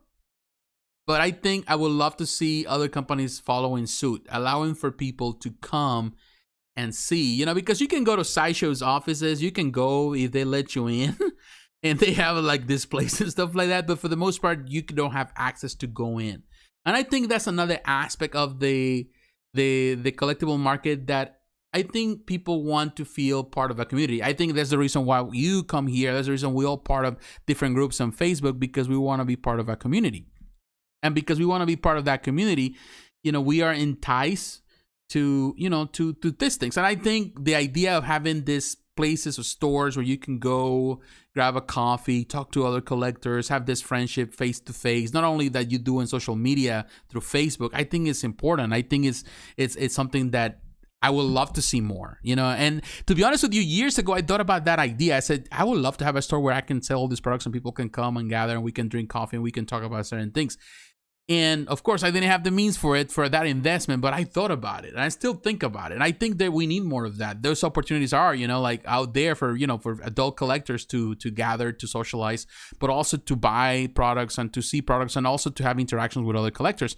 So I think that XM is doing an amazing work here. As you can see, the displays they have, amazing stuff. It was showcased there. It is good. I would like to see Sideshow doing that. I would like to see each company having a own display. Of course, what is the other? Pure Arts have one in I don't know, it's Montreal. They have one in Canada because they're based in Canada. They have a place where you can go and look at the stuff. It's a smaller store too. But I think those are things that I think people are looking for. So to me, that's good. I love XM Studios. I love the guys. If my mall had an XM store, I would be there every weekend. That's what I'm saying. This is what we need. We need places, because right now, to be honest with you, like when I want to go, like we talk to each other in social media. That's bottom line. But truth of the matter is, and here are more pictures, is that, like as much as I love you guys, I love talking to people online. I would love to go see people face to face. I want to see places where I can see and look at the entrance there. And look at the display DC stuff. It looks good. Of course, some people were saying there were some empty spots. Yeah, it's going to be because, they have to fill those spots, but they will be filled. But it's just cool, like I pay for that. I pay just an entry just to go there and just take a time just to enjoy, relax a little bit, look at the collectibles person, maybe buy something, but at the same time having time to talk to the artists or the people that are there, having conversations. That was the same concept that GameStop started, back in the concept that has been done for years. Local comic book shops are the same. You go there, you talk to the people there. Sometimes you don't even need to go there. You can buy in the different ways, but you just like to go and talk to other people that feel the same way as you do. Of course, some companies change. GameStop is no longer like it used to be. EV Games, all of those, they're not like they used to be. But it's still the idea. And here you have the marble. I love what they did with the walls. Like all the red on the marble, the blue on the DC looks super, super cool. and they're so close there. To me, that's like all year round. This is like Christmas every day. Like I will be there. Even if they sell expensive high-end coffee, I will buy the coffee. Look at that. And that's the Avengers stuff. Love that. Love the design. And here they have the Transformers stuff. That is cool in my opinion. It says, if the way they display their statues, the lighting, the shelving was simply beautiful. Yes, to me, at the end of the day, it also gives you ideas as a collector. Because looking at this type of displays, it gives you a better understanding of certain things and also allows you to be creative on your end and says, this is what I want to do with my collection. So it necessarily means that you have to copy their collection room, but it gives you a much better idea. This is the same as, for example, when you go to conventions. And of course, with COVID, things have changed. But when you go to conventions, then, like there, you go there and there's so much to see. And the conventions, and you go there because you want to see, but there's so many people there. And it's only pretty much once a year. Got in this case San Diego Comic Con, a New York Comic Con, Toy Fair. So there's it's very limited number of conventions. Or you go to ChinaCon, or you go to Wonderfest, all of those places. But it just happens once a year, and not everyone can go. Now, if you have a store, people can go more often. You can be inspired, for these things, and definitely when you inspire people, also you, in some ways, kind of push them to buy and to buy your products because they are intrigued, they are interested. But here you can see, like, I just noticed that now until you mentioned about the mirrors. I love this because I was thinking, what is that hanging in there? And I just realized it's just the mirrors. The mirrors. That is a super cool idea. It makes the room even look bigger than what it really is. And also they have this new room where they're going to start doing more podcasts and they're going to start doing all more stuff, more content. This is one thing that I saw someone make a comment today on one of the groups that they were in love with a lot of the pictures that were taken at this presentation at the store, saying that in reality, it's something that I've been saying in the channel here for a while, is that XM needs to improve in the quality of the pictures. And I think they need better pictures because, to be honest with you, their pictures are basic and not always really showcase the beauty of the prototypes. You don't see it fully. I would say on that end, they need to take cues from Prime1 Studio, for example. They do an amazing work. And I think because ultimately images speak better than words, and people want to see that. Now, also they have this kind of store where they sell fashion, which is kind of cool. And here's the coffee area where you get the coffee, and I think it's gelato what they have there, and also coffee, and perhaps they have some pastries and all that, which is cool. I'll go and pay for the pastry just to be there, just hang out a little bit. It will be perfect for me. If I was living there and they have to, if it was close to my job, lunch break, I would be going there just to drink the expensive coffee and getting some gelato, just to eat, just to talk to the guys there. And I would be there. Maybe they would not like me to be there every time just talking to people. But this is just a cool idea. But now I want to show you this because there were some pictures here. We're going to do XM Studios, statue collector groups. Let's go to XM community. If you're a member there, you're not, you should be a member. And here are some other pictures because a lot of the guys were there. These pictures are not as good. The camera is not best, but here you can see the image stuff. The Magdalena, that is good. The Transformer stuff. Now here you have this displays here. Really cool, all the 1/6 stuff.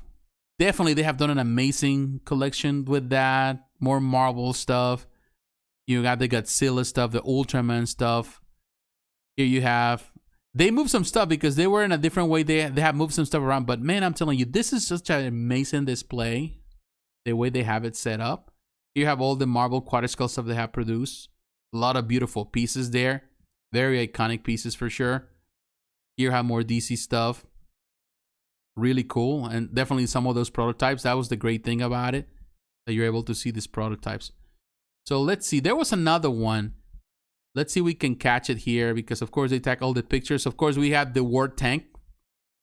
And that War Tank looks amazing. Look at all the detail there.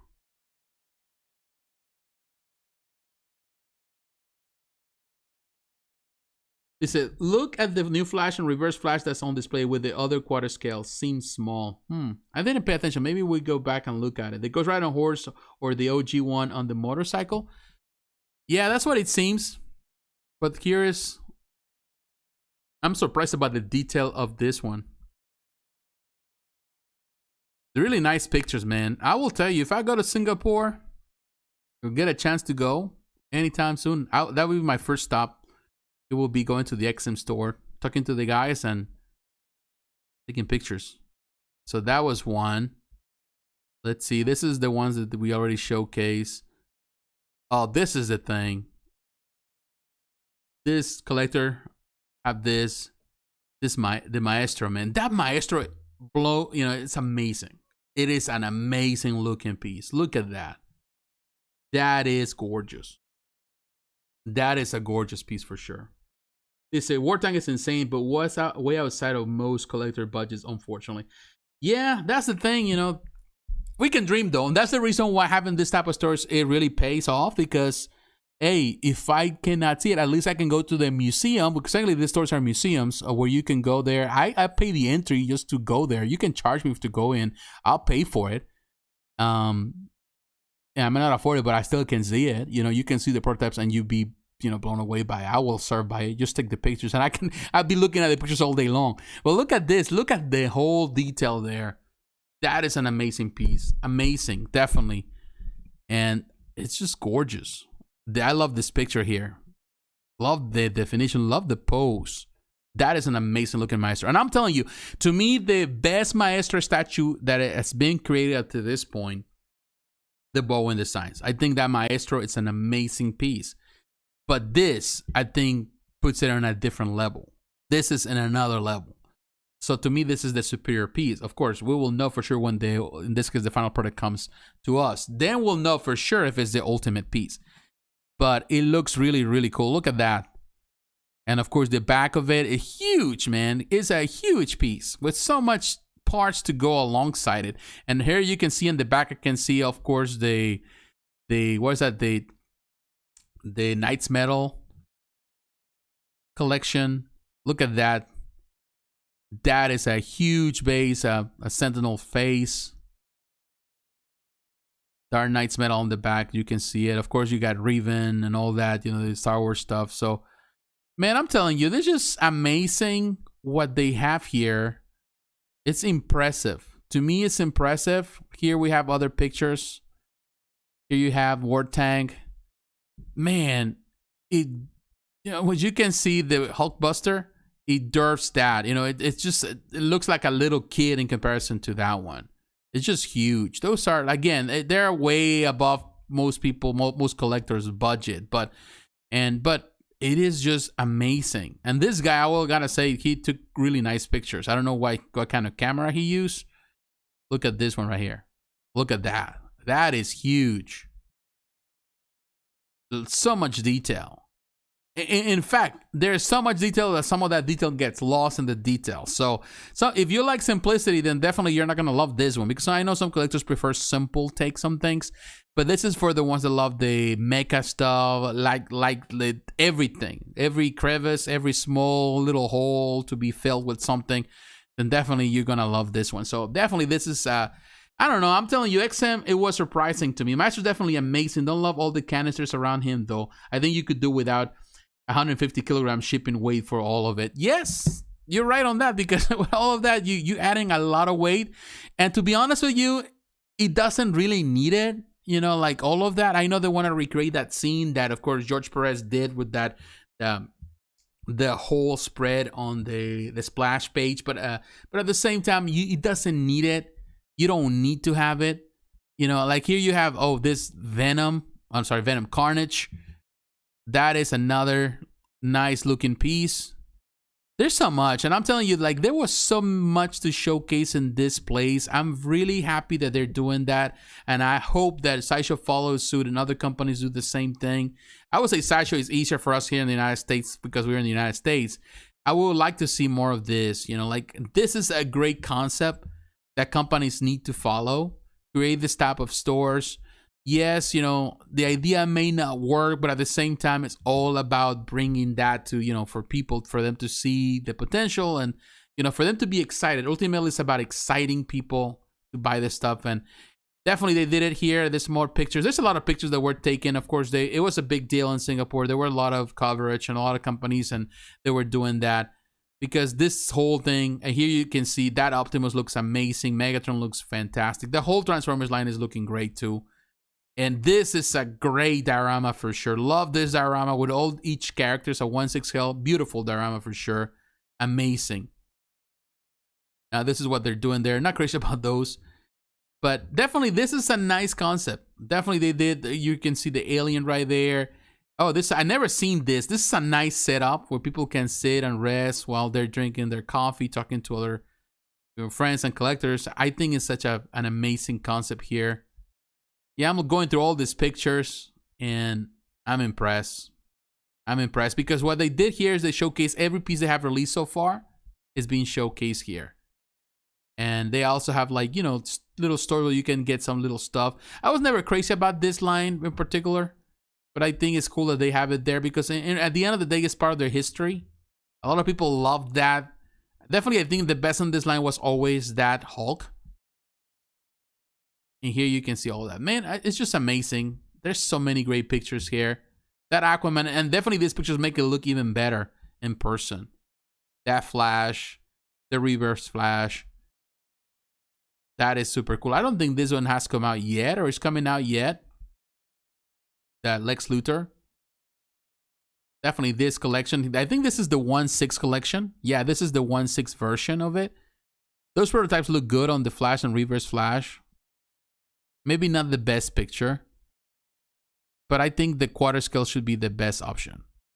And, oh, hi, let me go back to this one. Of course, you can see the Batman on the motorcycle. We have seen the Bat statue collector he got. The Batman statue collector had this, and we saw the video. Looks amazing, but it's too big in my opinion for me.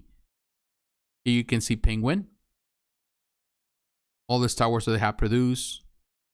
Man, really cool. Oh, what is that? One Punch Man? I just kind of think about it. I have to think about it for a second. Really cool. Man, there's more pictures here. The classic Magneto. You can see Professor X. That is very cool. Let me read some of the notes here. The love all Maestro trophies on that statue. So you love that, Mojo? You know, at the end of the day, you can afford it, go for it. But yeah, that is a lot that comes with that. But it's definitely amazing. Don't love all the canisters around him, though. I think you could do without. Okay, we read that. Batman Bat Cycle is confirmed to be made in 1/6 in the future. Is it? Huh. Then that definitely, that really tickles my attention right there. If it's in 1/6, I will definitely love to do that. I will love to do that. Alex said it. Well, thanks for letting me know. I'm crossing my fingers on that now. Do you have more DC or Marvel statues? You talking to me? Or I have a few. If you're talking to me, I do have a more. Not here. I have those little things here, but I have other things, like, for example, there on display over there. And I have a lot of stuff also in packages. There's a couple of things that I have, but I don't have as many per se because I sold a lot of the stuff that I got. So I don't have as much stuff. I have some stuff that is coming, some pre-order. I have a lot of stuff on pre-order right now. But I have a few statues, mostly package, because I don't have the space right now for it. But yeah, I have a couple of things, you know, action figures, I have plenty of those. I started again doing Hot Toy stuff. For example, let me go back. Let me show you something.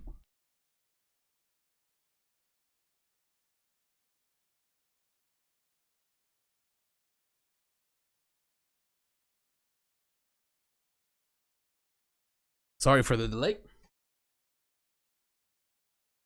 Oh, we're back.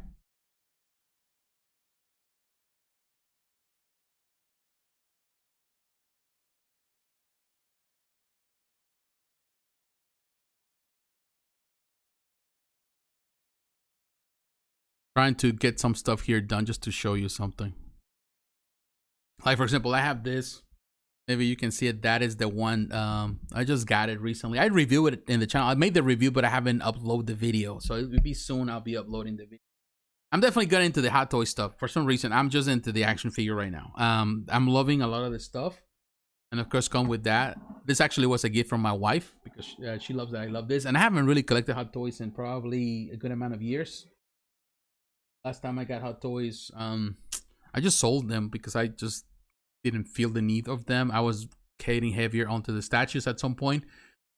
But now I feel more the need, and I have a few that I'm anticipating, and you're gonna see more reviews of that in the channel. You're gonna see more of that, and like I was telling you, also the 3-seater stuff that I already showed early on, that is coming. I'm making some reviews of that very soon. So I love the action figures and the statues, but a lot of the stuff that I have, it's on display. What I have some of display there, but also a lot of the stuff I have is in boxes. It's still packaged. I have to take them to the pretty much put it away. It's just, I have no way to have him here. You know, I need my living room, so I don't have him. But I have it, and then sometimes you see like things change. If you pay attention in all my videos, some days I have this, some days I have something else, because I get tired of this. I put him back in the box, take him to the attic, because I have a lot of stuff in the attic, and then get him out of the storage and then displaying, which takes time. So sometimes it depends. They might stay for a couple of weeks there, and then I have to bring something totally different. And a lot of the stuff that I used to have, I sold all my quarter scale stuff. I don't have any quarter scale anymore. I sold all that stuff. The 1/5 I sold, and that's been years. A lot of the Bowen stuff that I have, sold it, only kept a few. And the Koruvuke stuff, sold a few, kept a few. I have a couple custom pieces that, and I have a lot of kits that haven't they need to be assembled, need to be painted. But I've been procrastinating on some of that. Particularly 1/6 scale kits, I have a few, and they need to be painted and they need to be worked on. So I need to send them to a painter, but I haven't really failed. I have some stuff, the prototype C stuff. So we'll see. You know, when in collecting, it's a long journey. It takes time to get stuff done, and sometimes it takes more than that you anticipate at the beginning. So you got to deal with it. Now let me read some of the comments here. Do you have more? Okay. Yeah, I am JP Low. Okay. I'm sorry if I don't know what I said. So that's what happened. Let me just drink some water because my mouth is getting dry. Oh, wow.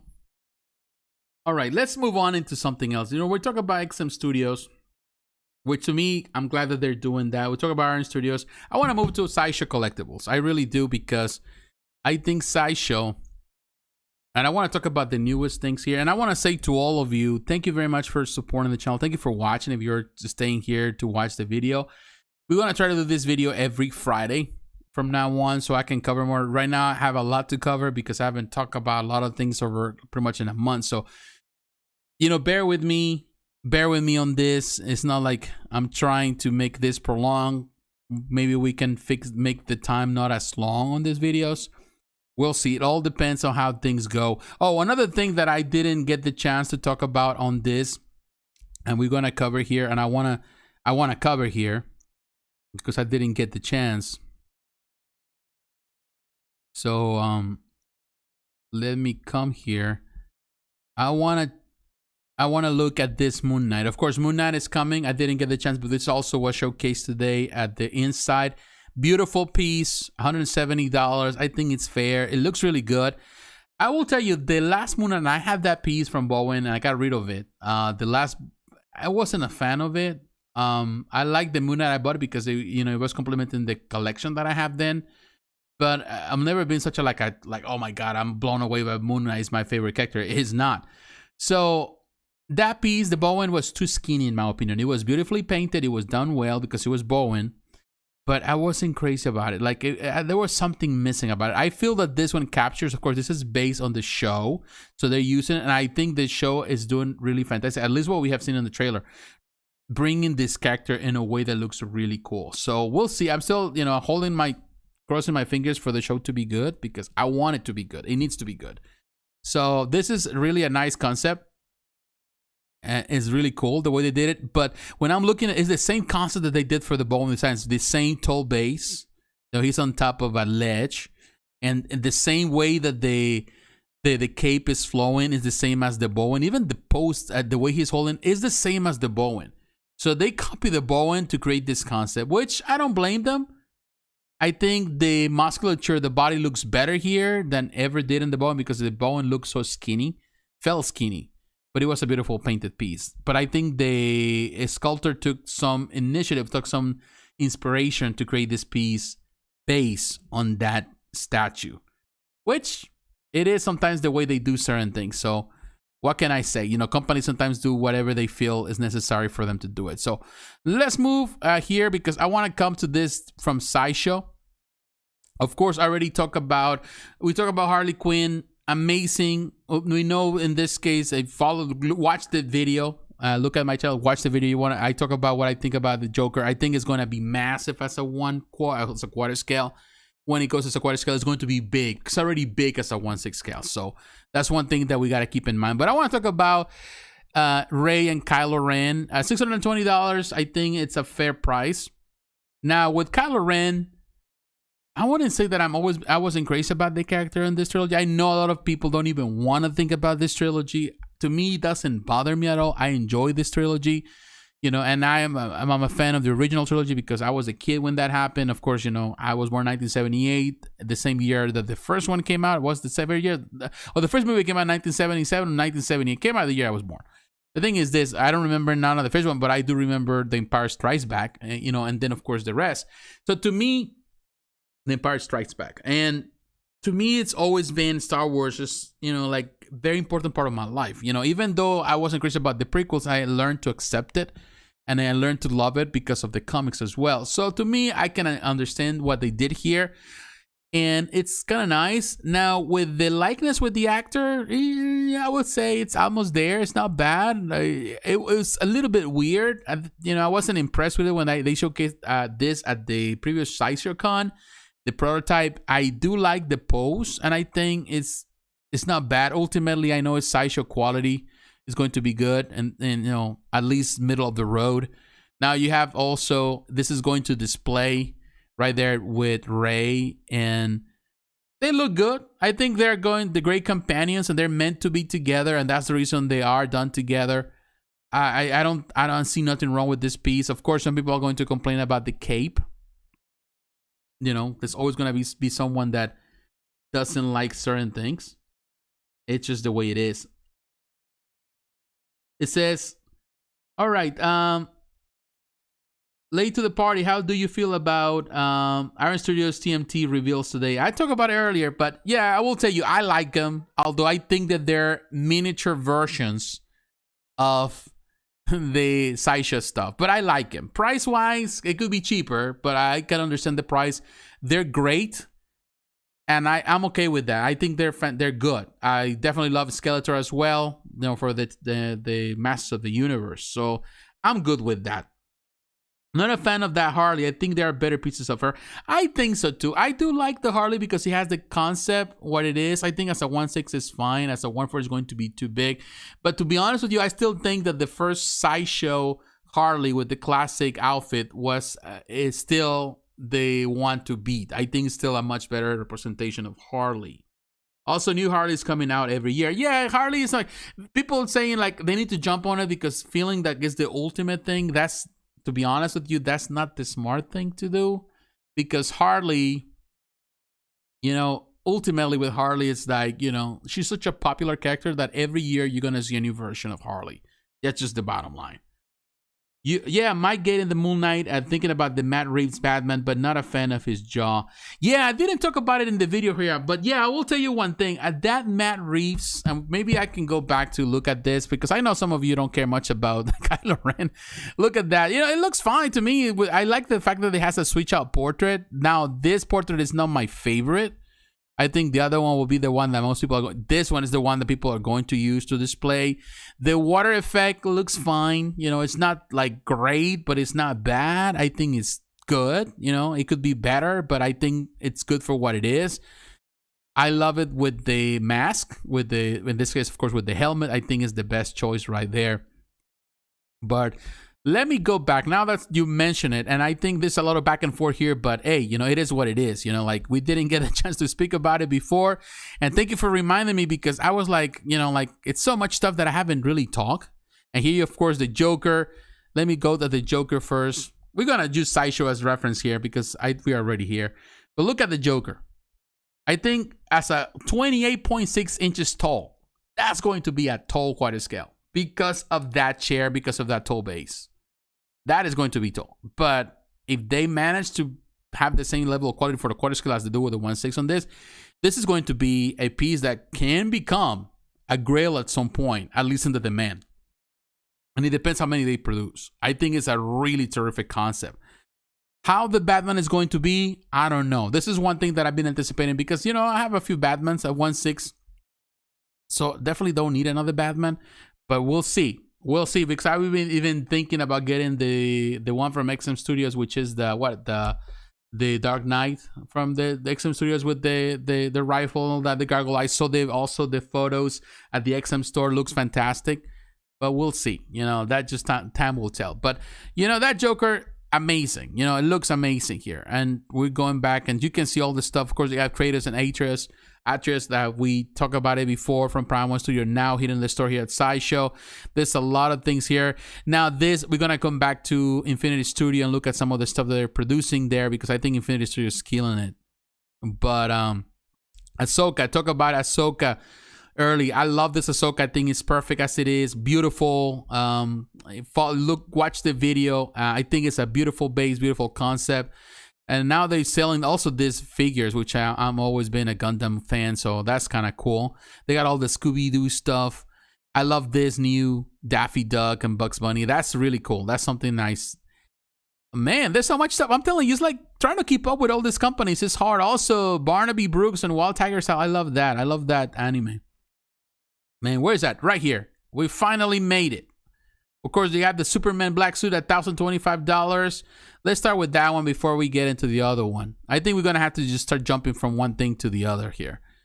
Look at this Superman. Looks fantastic. And to be honest with you, I do like the concept that they presented with the Weta more. But gotta be honest, I'm trusting that in this case, ours is going to do a much better job with the paint job. You can see it right there already on the prototype. Yeah. So ultimately, but $1,000 still too steep for me as a quarter scale piece. But, you know, it is what it is. You know, that's what they're pricing stuff right now. But I can justify it that more than the $1,000 for the Batmobile. Just bottom line. But yeah, this Superman Unleashed Deluxe. Not a fan. $210 I think is a fair price. Not a fan of the way they set the cape. That looks tacky. Don't like the cape. Of course, it's a cloth cape. It's fabric. Not a fan of the portrait. I don't know what is it they trying to do with this Unleashed version. Because in some way, they trying to do classic, but kind of modern. Because the belt and the boots is more modern. The design and even the design of the S of Superman S and all the cape. But at the same time, it doesn't nail anything. So it's kind of like in between.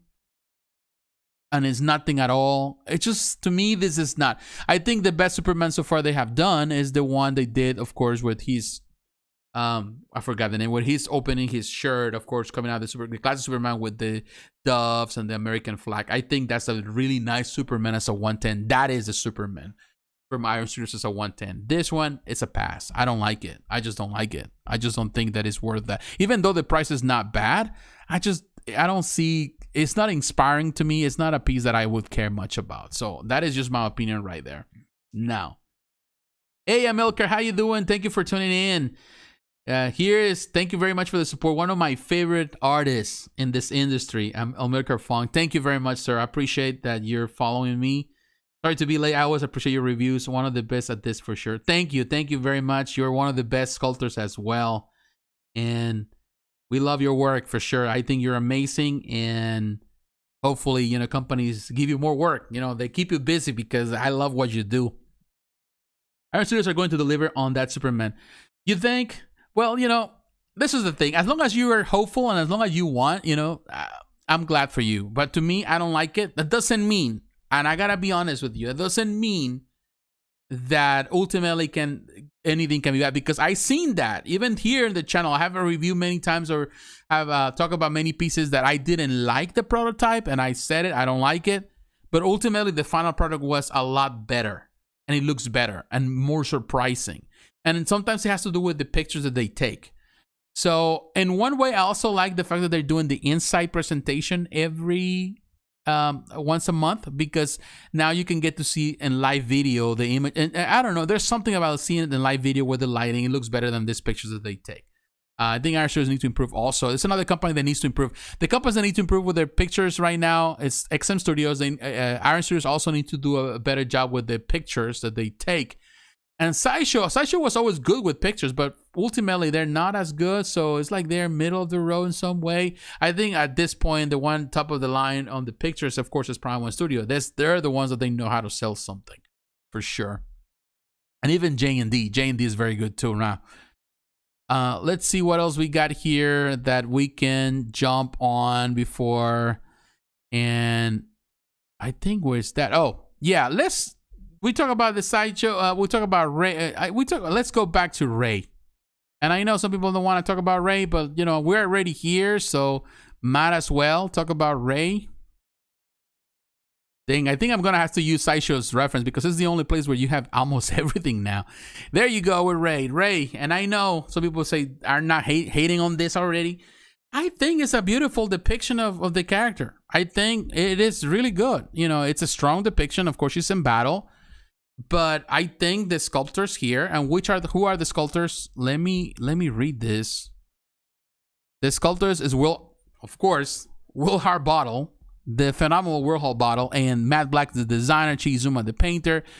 Scandunas also does the work on this, pretty much on the clothing, all that. It is a beautiful representation of the character. Whether you like the character or not, you have to give Sideshow the credit that is deserved. In this case, the artists, because they did their job. They got paid for doing this. They get paid to do this type of work, and they did what they needed to do, representing the character. Now, with the face, some people may say, well, it doesn't look like that, but to me, it's very, very, very close. Harbottle is very good at face sculpts and likeness, and I think in this one, you can see it. It's really, really well done.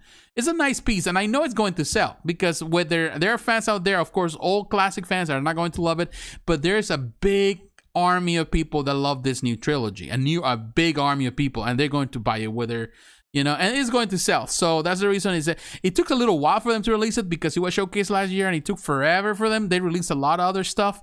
So a lot of people are going to be excited. I like it, for what it is. It's not my first choice when it comes to buy Star Wars as characters. But if I have a Star Wars collection as a quarter scale, I will definitely consider that. And I know some people will consider that. It's just beautiful. The paint job is good. The fabric is well done. The design, I like the water effect here more than I do with Kylo. It's just good, I don't have a problem with the character. I love her as a character. I think she did a good job. She did what she needed to do. She was paid to do. Now, when you come closer with the hair, it seems like they painted the strands right there. They look kind of weird some way. It's just the paint. I think that's all it is. It's kind of sculpted but painted. I don't know. I love the shading they did. Nice paint job, natural skin. Looks like she has this bronze, this tan in the skin is so well done. Even the fingernails, some of that job is really well done. Now with this seems to be sculpted perhaps. I'm not so sure. They use some type of material to make it look like leather for the, for the holster for the gun. Really nice, like the shoes, with the boots that she has. It is a nice, nothing wrong with it. Very nice. Really nice piece. Nothing wrong with it. All right, let me read some of the notes before I stay behind. It says, you got the one with the flag, but that one looks like he's wearing a bodysuit underneath. This video is a clip showing Alex saying the bad cycle will be coming in 1/6. Okay. Sorry, I'm looking at this. I don't see not a fan of that new Superman and that Matt Reeves Batman from Iron Studios. Okay. I think this holster is pleather. Okay. Yeah, that's what I'm looking at. It looks like pleather material, I'm sure. And okay, this is when they found this thing so they can trace, I suppose. I forgot the thing. The words that the Sith is located, if I remember well. I like it, Is it perfect? It depends. To me, it's perfect as it is. I know people are going to hate it because they don't like the character, but just that's besides the point. We can hate it all we want, but ultimately, I think it's not bad. So we're going back to some other things here. I want to show you this. Now we're moving on. You got Pure Arts right there too. I think Pure Arts, haven't really heard much about Pure Arts recently, which is kind of like, it's really a shame. We're gonna come to Batman. I want to move to some other things that we didn't cover. Of course, Ahsoka looks amazing. Right there, Gandalf the Grey. I want to talk about this because I think Infinity Studio is doing amazing. Although Infinity Studio doesn't get as much credit, this is a half scale, so it is expensive. It is expensive. It's going to be close to $3,000. With the shipping is going to come out to over $3,000. Now, as you can see, what it makes this piece amazing, of course, is the silicone material, which is becoming such a standard now. This is the ultimate version. There's a premium edition, which is cheaper because it has the sculpted face. But to be honest, at this price point, might as well just go for the ultimate thing. Although I'm not, to me, 1/3 is too big. Now, half scale is even bigger. I don't see the point. But I was looking at the pictures. I'm looking at that hair, man. That is amazing. That is amazing what they're doing here. Really, really cool. Look at that face. Look at the teeth, man. They use the prosthetics for all of that, the eyes. It's just amazing work. And I can understand the price because of it. The way he's holding that's such a classic scene. That is amazing with the rooted hair and all of that. That is an amazing piece, no doubt. Now, the fire effect, he has like a light up feature, which is kind of cool, but I'm not really a fan of the way they did the flames. Although I love the fact that it's translucent. I like that. And here you can see this, which actually doesn't need it, but they added there for, I don't know, for concept. But not necessarily. But look at that flames. And that base, I love the Lord of the Rings design, the logo right there. It's cool. Yeah, that looks good. There's nothing wrong with that. Look at that. That's pretty good. That is a really nice piece. But we're going to move. Let me do this. Here you can see, love that Joker. That Joker is, I think, is amazing. That Joker looks amazing. Also, that Catwoman Selena Kyle, and that is another amazing buzz. And also Legolas, another half-scale piece. They're all, Infinity Studio, you're paying top dollar, but you're getting an amazing representation of these characters. Those buzz are amazing. Also, the ring rate, that is an amazing. I didn't get a chance to talk about it when it came out. I think it's an amazing buzz as well. But this Batman life size, $3,500, coming out between November 2023 and April 2024. So yeah, it's gonna be plenty of time for that. A limited edition to only 500 pieces. The only thing I will tell you, the only thing I'm not necessarily such a fan of this piece is that I think the likeness is not 100%. At least the face, of course, has the mask, but without it, I don't know, the face, I don't know, it doesn't look like Robert Pattinson for some reason. It's something missing about the whole. It's like someone else under that mask. That was the difference with the Ben Affleck Batman. I felt that you could see Ben Affleck through the mask. Here, I don't see Robert Pattinson, so that's my only complaint there. Star Wars statues with sabers that have no LED are just a big miss for me overall, which is understandable. Like back in the day, everything came with the lighter features with all the sabers, and now they don't do it because they have so many bad experiences, a lot of bad QC, which I totally understand. But I think we have moved from that time. I think the technology has improved with the LEDs now. Back in the day, they used regular lights, now LEDs, and now we have LEDs. So I would say they can, in performance, some of those LEDs can last forever, for years, without a problem. Yeah, it's a missed opportunity. Imagine if they did that for their new Ahsoka. Yeah, I would say, the lightsabers with light up features, that in my opinion, that really adds a touch of, it feels more realistic in my opinion. Would have been amazing for sure. But here you can see this. I don't know, like again, I love the design. I know the suit looks amazing. You can see the detail on that, on the cowl. You can see the leather finish. You can see the materials, the metal. You can see on the cape. You can see, looks good. The base, the nice concept. The gargoyle right there looks really cool. This is a bit dark here. There's some stairs going there. So there's concept. And this is the thing. I love what they do with this bus. How realistic they look, how natural they look. From this angle, you may see rubber patterns on here from this angle. But from the front, there's something not totally there. And I might be totally wrong for sure. It's just, and that gargoyle is scary for sure, but it looks really cool there. That's an extra addition to it. I don't know. It's just something about the jaws. It's close, but not necessarily super close. So maybe that needs some work on. I would say, and I've talked about many of these busts, and some they get criticism because this and that. But to be honest, I think this is the one that, you know, even Harley was better with Margot Robbie. I think the closeness was there. With the other characters were there. This one I feel that it needs some extra work to really be 100% where it needs to be. There's some work to be done, because if you look at, if I take we take this mask off, I do not see Robert Pattinson there. I kind of see it, but not because I know he's the one in the movie, but there's something missing, and maybe it needs some adjustment. Maybe I'm wrong. Maybe I'm seeing it wrong. But overall, I think there's potential with this bus, and knowing Infinity Studio, when they produce this bus, they are amazing looking. But I still think that the Ben Affleck Batman was done better, and is perhaps the best of all the statues that they produce.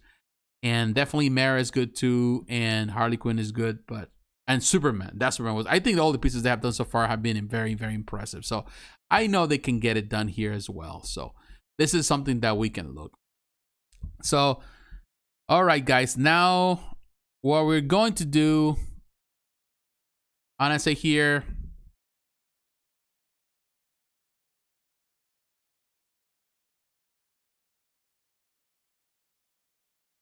my thoughts exactly on that Batman bus. The armor thought looks amazing and incredibly lifelike. I also love the base for it and the separate gargoyle. Yeah, I love that. I will say, I think it's good, but I don't know. It's just something that is missing with the portrait that it needs to be worked on. Can we read your thoughts about this bus portrait? But yeah, it's just something there. Let me just drink a little bit more water because I'm dry. And we're all coming almost to the end because there's 2 more companies that I want to talk about. There's 2 companies I want to cover. And I want to go to Prime1 Studio. I want to cover Prime1 Studio. We got Prime1 Studio. We got Queen Studios to cover. And I want to come to Prime1 Studio because Prime1 Studio always does amazing work. There's no doubt of that. You know, we don't have a doubt about it, you know. But Prime1 Studio right now, and I'm coming to their website, I think. Hold on. Just give me a second on this.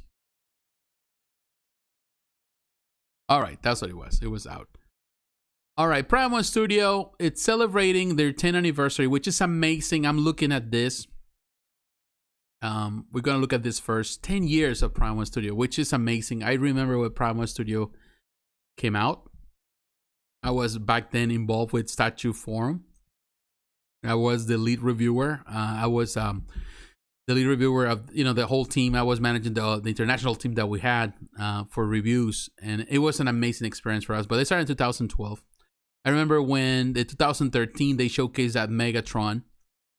And to me, that Megatron was an amazing experience in the sense that it was amazing. He was blowing everything away. Like, people were so amazed about it. And we run the first year of the statue of the year, which was technically 2014 was our first.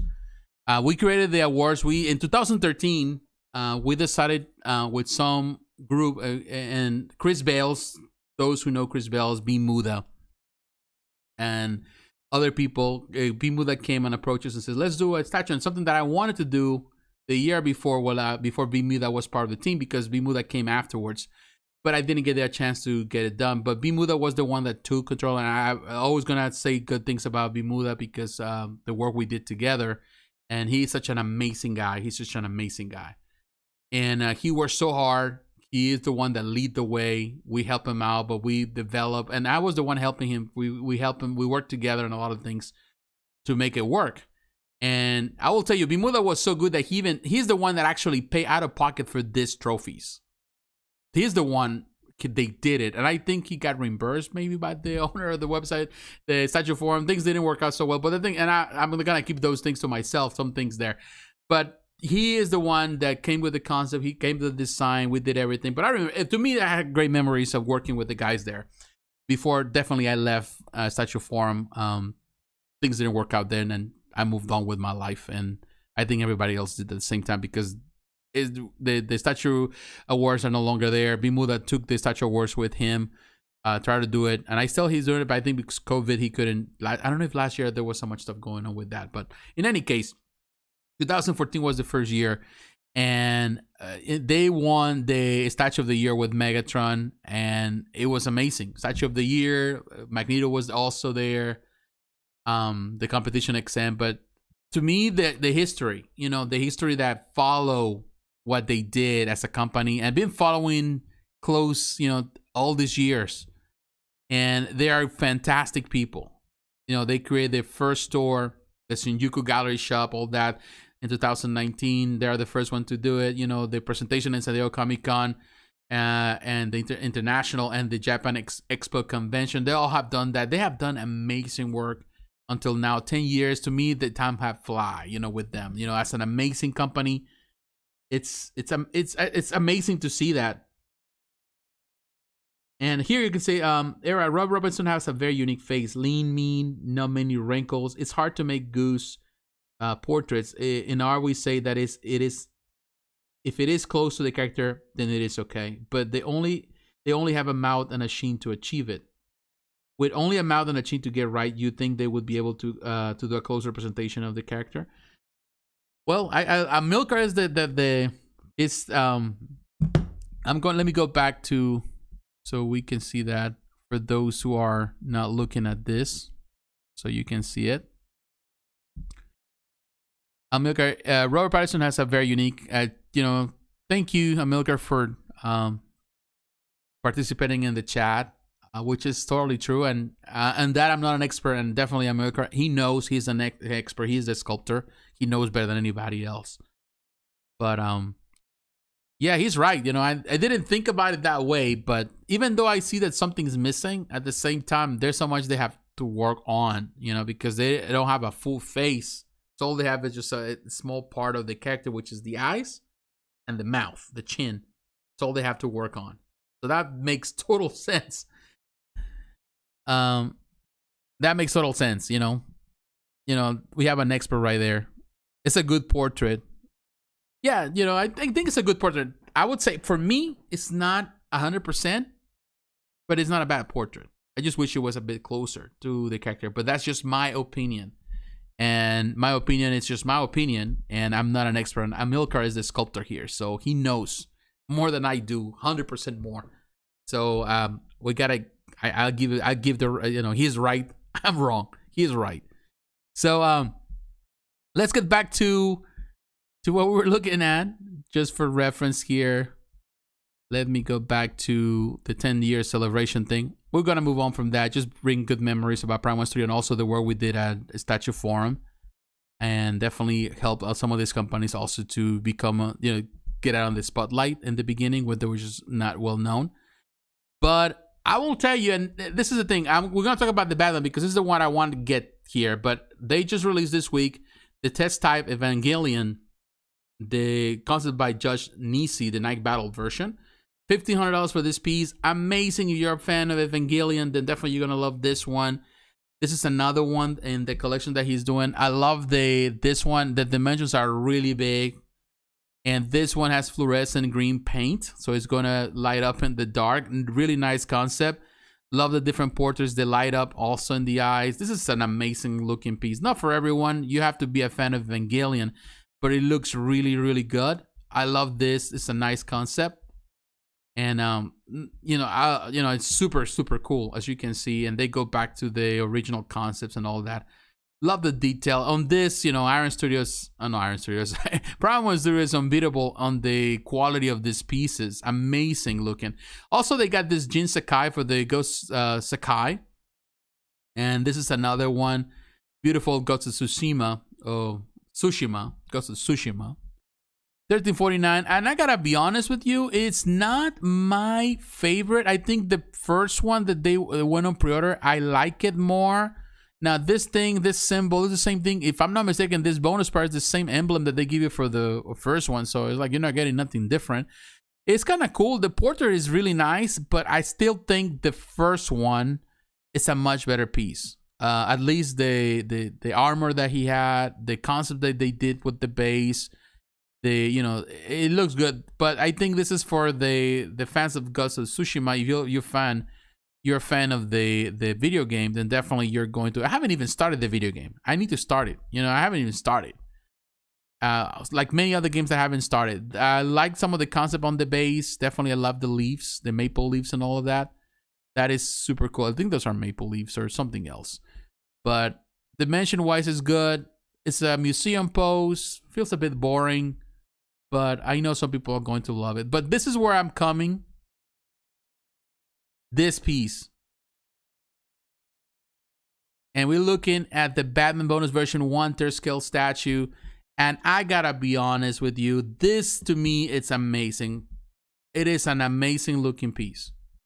I love the portrait. I feel like looking at this, just the chin and the eyes, I can see the closeness to the Pattinson more than I do with the Infinity Studio. Of course, that is just my opinion. I just feel that this one is a lot closer. I saw the video where, at the same time, let's be realistic, the whole face was sculpted by A.A. Kim. And A.A. Kim is a phenomenal sculptor, amazing with the likeness. And she did, of course, from Blissway, she did the face sculpt. And I seen the pictures that she showcased on her own Instagram.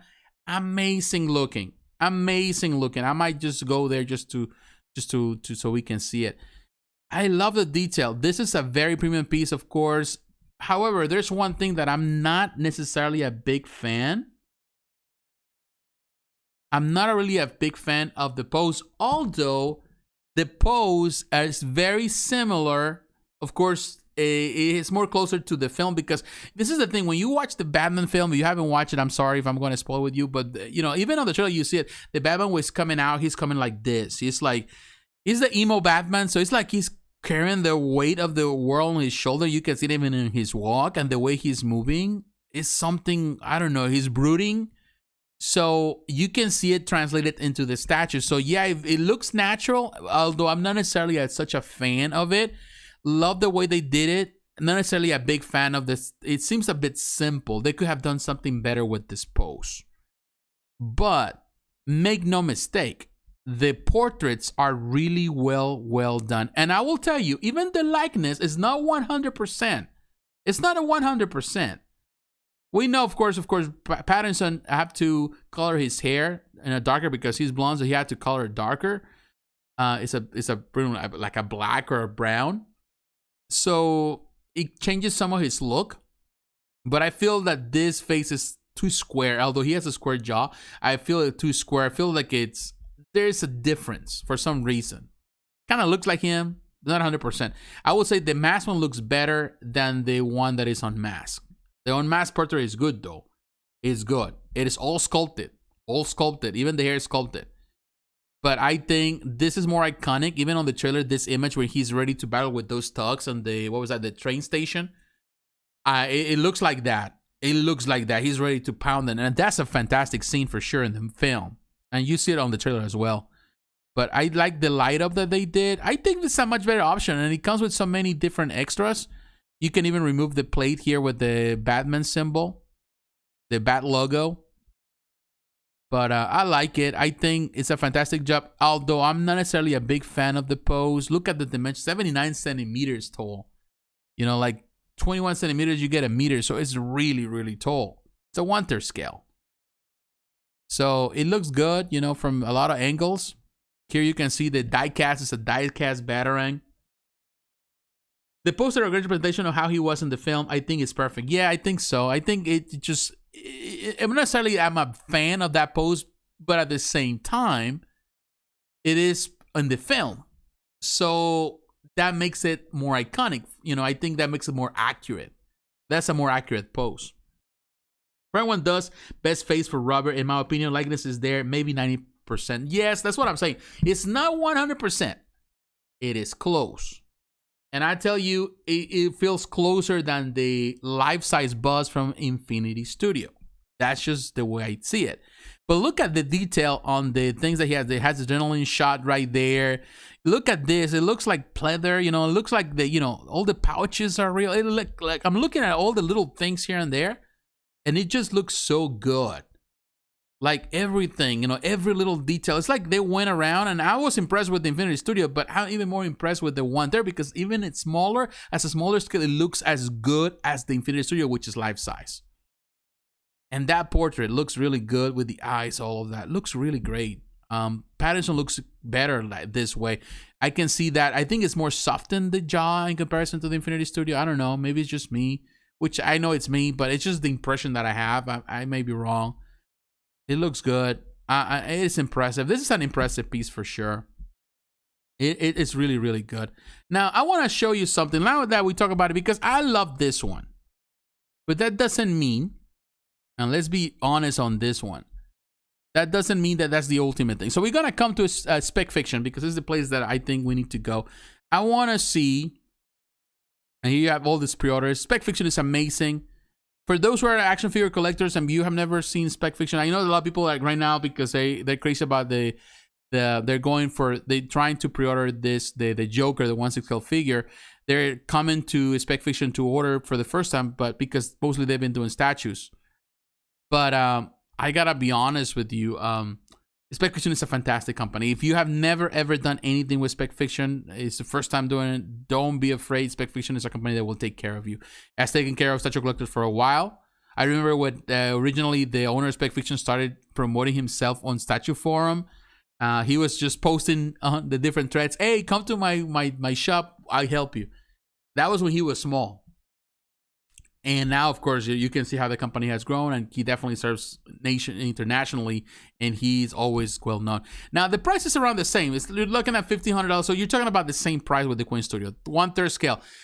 People asking which one is the best. Well, I wanted to make a video. I gotta be honest with you. I wanted to make a video, wanted to make the comparisons, but I didn't get the chance to make it. Maybe I do, maybe I don't. Today is going to be the day I'm gonna give you what I like. I love the sculpt on the Prime1 Studio. And I will tell you, I think the sculpt on this one is good. However, I think the portrait is better on the Prime1 Studio than on this one. But I do like, of course, this one comes with the hair, which is rooted hair, natural hair. And the jaw, it does have the same idea. It kind of feels like the Infinity Studio jaw. It kind of has the same thing. That makes me think that they're using some type of reference, both companies the same reference, to come up with the same, the same actor or the same image. So ultimately, they may be right and I may be wrong because ultimately, they're gonna use the references they have in front of them in order to create what they're creating. I do love the sculpt on this one, and I think it's as good. Talking about sculpts, I think it's fantastic. Another thing, I like this pose that this one has. We're gonna see some pictures here. I love the details. It has the same details as you can see on the pouches. Same detail with the suit and the armor. Has the same. I love the pose and the way he is positioned. This pose is not necessarily in the film, but it feels more impressive. And people were making the comparison that they prefer the body on this character, on the Queen Studios over on the Prime1 Studio, but they prefer the portrait on the Prime1 Studio. So ultimately, it's like one has, some things that are better than the other, but ultimately, I think the sculpt is very similar, although the Prime1 Studio has a much better, portrait, unmasked portrait. But I love the way they did it here, although I feel like he's more muscular here. He's more skinny on the other one, although Robert Pattinson is not really a muscular guy per se, although he shows some muscle on the film, but he's not really a muscular guy. Now, with the portrait, that is where things kind of go sideways on this one, but the likeness, it's there in some way, kind of there. Not as close as the Prime1 Studio, but it's almost there. So I will tell you one thing. In my opinion, sculpt-wise, fair. They're both together. Now, my problem that I have is on the design, and I will tell you why. Here we're looking at more pictures. They have a lot of pictures. I love this one, although I love the removable symbol on that. This is the problem that I have with the Queen Studios. The design. I love the concept of having the Batmobile, which in my opinion is an iconic part of that film. I love the Batmobile. Pretty much the muscle car Batmobile. But I don't understand. I understand what they were trying to do, but I feel that ultimately the application was poorly done because they minimize the Batmobile. They make it like a tiny little toy car, and he's on top of the toy car. It feels wrong, although his pose feels great. But the concept with that is not well applied. Maybe they couldn't just simply, instead of having the whole Batmobile, the miniature Batmobile, they couldn't just do an angle of the Batmobile to kind of like just on the side of the Batmobile. Kind of the way they did it when Bane and Sideshow did it with Bane, the Bane that just came out recently, that has like the Batmobile under destruction. There's like the hood of the Batmobile and Bane is on top of it. I understand that. I think the idea was there. People complain about it, but I love the way they applied the concept. And ultimately, it was the application of the concept that was done better here. So this is the one that a lot of people are contending because everything is fine. But when you look at this tiny little Batmobile, then people are like, this is where it doesn't look right. Like, look at that. I totally see it. It's just not, it's not the best concept. And I think on that, the Prime1 Studio, let me see if I can go back to the Prime1 Studio. If we can see it here. Maybe we can see it. Here you can see. I love that. I think the sculpt, like you can see there in the base. That is a much better, it's a simpler base. But it feels less tacky. It feels more elegant than this one. This one feels like, I don't know, it's a simple, the concept. I know what they were trying to do, but they went too crazy with it. They could have just simply simplify with a simple base and maybe make a miniature on the side as they have done in the past with other bases, or even the bus that they do, they make the miniature part just to go on decoration instead of him standing on top of that tiny little toy car. That's the thing. I think that is what really kills it there. Now on the paint job, they're very similar. On the, technically they're the same thing. The materials, this one has mixed media, of course, with the hair. So I think they're comparable. They're gonna be comparable. Both companies have done an amazing job. On the production quality, these are, so far both of them, they're just prototypes, but we know that they deliver on the prototype, so we know it's going to be fair. So that would be a fair battle right there. Collectible value, number wise, I think this one has 600, the max on this one. We don't have an edition size for the Prime one, but I'm sure it's going to be a small, so they know they're going to sell. So all of those things are fair. What really separates this piece is not the sculpt, it's not the paint. What really separates and puts one above the other is the design, the concept in the end, which I think Prime1 has a much better concept. The whole application, first, because the pose is iconic to the film. I love this pose. I think this is a nice pose, but it's not necessarily iconic to the film. So that is, you can take 1/2 point out of that. And definitely that car right there, the way they set up the car, which I love the idea. I just don't love the application and the way they did it in the end. So that is what really determines. So if I have to choose between these two, I'm telling you, Prime1 Studio all the way. Prime1 Studio all the way. Now, read in the comments. Prime1 does best. Okay. Maybe more action pose they should make. Jumping up here, JP. This was a great, man. Keep them coming. Thank you, Batman. Thank you. I'm sorry if I didn't respond right away, but thank you for coming in. Every week we're gonna be doing this every Friday, so stay tuned for that. Great Batman didn't like Bruce. I will tell you that's true. In the movie, you watch my review of the movie, I will tell you I love the Batman, but necessarily it was one-dimensional character. It was the same. The same Batman is the same as Bruce Wayne, so there has to be a separation. You want to see the other face of Bruce Wayne, when Bruce Wayne is acting like Bruce Wayne instead of just being Batman all along. P1 Joker bust had a whooping 38. Yes. The Prime1 Joker bust, which, that bust really sold a lot, that's for sure. But look at this. So I will tell you there, in the end, I will say this. I think Queen Studios, if they improve some things, they might compare, but I will go right now. I would say hands down Prime1 and Blissway. are the winners on that one, just by a small fraction, but definitely they win. That you should go for that one. It's the same amount of money. They will cost the same. Go for the Prime one. I think it's a much better choice. You know, even though there's potential on the Queen Studios. Now, I want to talk about this. I want to talk about the Joker.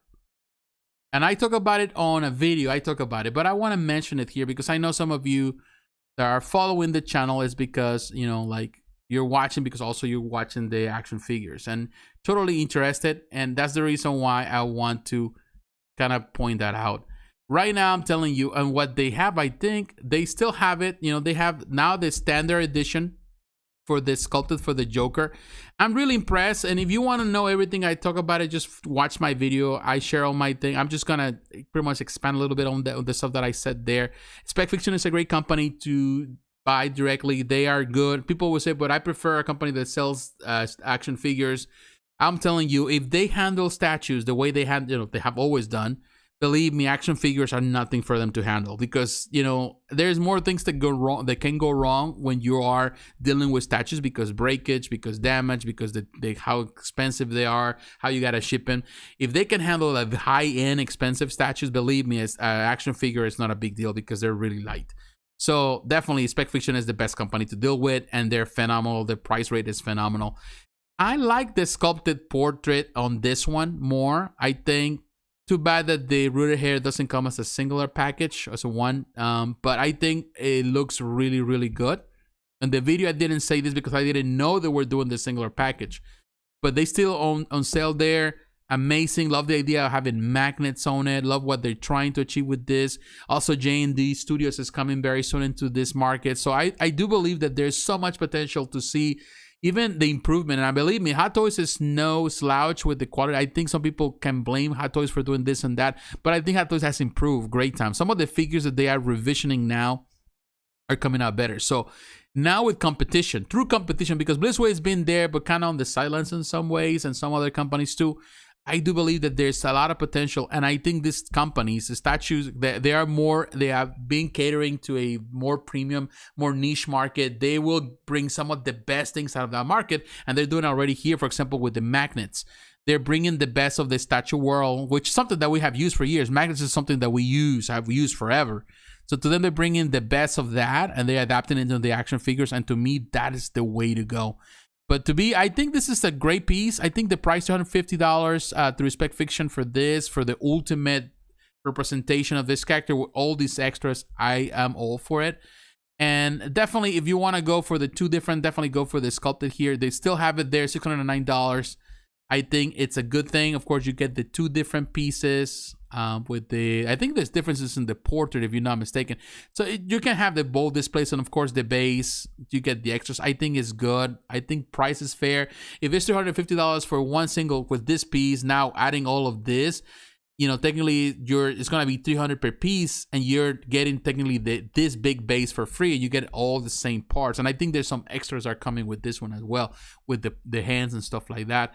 But to be honest, the rooted hair is a cool concept, but $1,000 for this figure, to me, that's too much money.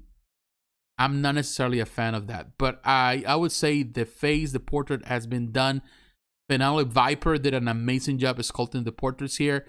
This, in my opinion, are the ultimate versions right now, at this point. Of course, we still gotta wait for the final product. The ultimate version of the Joker. The Heath Ledger Joker, of course. Better than what Sideshow did. So, of course, everything will be surpassed at some point. You know, nothing lasts forever, so always keep that in mind. So, if I have to invest in something, I would go for the sculpted. Yes, if you have the money to burn, go for this one. But ultimately, I feel that it's just $400 more for nothing. You know, just for rooted hair. Although some people will say it's this and that. The eyes are movable on both. So, it's a matter of choice. Rooted hair is a cool concept, but also requires some maintenance and all that. I think the other one, which would be a much better choice in the long run. All right, my friends, I'm telling you, it's been fun. Here, let me read some of the notes.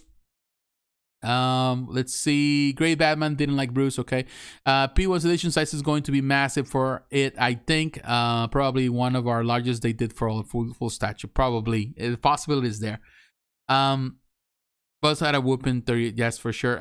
Sometime next week, same time, yes, same time next week. We're gonna be doing this, as I mentioned before. I'm gonna be doing this 8 p.m. Eastern Standard Time every Friday. Right now I'm trying to accommodate to my schedule. I don't know. My life has changed. Of course, now I'm working. I get in. On the previous job, sometimes I had the opportunity to film a lot of my videos early on because I didn't. I have to go to my job a little late. So in the morning, I will film some of my stuff, and throughout the day, I will be able to edit my videos. So that was on the previous job, and then in the evening, I could finalize some of the videos that will go the next day. So it gave me time. Now the job I have doesn't give me the time. I'm more in contact with customers, so because I'm dealing with the customers constantly, and I have to be at work very early. I leave home 6:45. I have to. The commute is not far. It's between 30 minutes. I'm doing it in 30 minutes, although sometimes it can take 45 minutes to get to work. So by the time I get there, I have to be there like 7:30 or something like that. Pretty much we open the office at 8. So, I'm early on. I have to get to work. So by the time I don't have time to really to do anything throughout, I'm busy doing my work, and then of course coming home, have to commute, and the commute on the way back home is even harder because of the hour. It's the time that people are just leaving work, so it gets heavy. 4:30 between 4:30 and 5 o'clock. Trying to get out of, I live in South Carolina in the coastal side, so trying to get out of the island is always hard because I work in an island and a tourist attraction area. So there's a lot of tourism, there's a lot of people. So definitely it's tough. Believe me, it's tough to get out. So by the time I come home, I'm still tired. I don't want to do nothing. And I still do. I've been trying to keep up with some of the videos and some of the stuff that you see here on the channel. But I think we're going to do this. And I try to, I want to also bring other people so we can have conversations here. At the same time, I want to be able to answer your questions. I love to interact with you. I wish you can talk to me like this. That way we can talk. But at the same time, I want to answer your questions. I seen other people do their videos, but it's more like they talking to each other. They're really not paying attention to the people in the comments. And I try to always pay attention to work, because if you're here, I value your time. I know that you are dedicating time just to come to watch my video. And to me, that is something that I appreciate. So this is what we're gonna do. I'm still gonna make some videos throughout the week. I still be prepared for reviews. I'm gonna be doing more reviews. I have books to review. I have action figures to review. I have statues to review. I want to do more of that. I want to go back to those roots of the channel to do more physical reviews.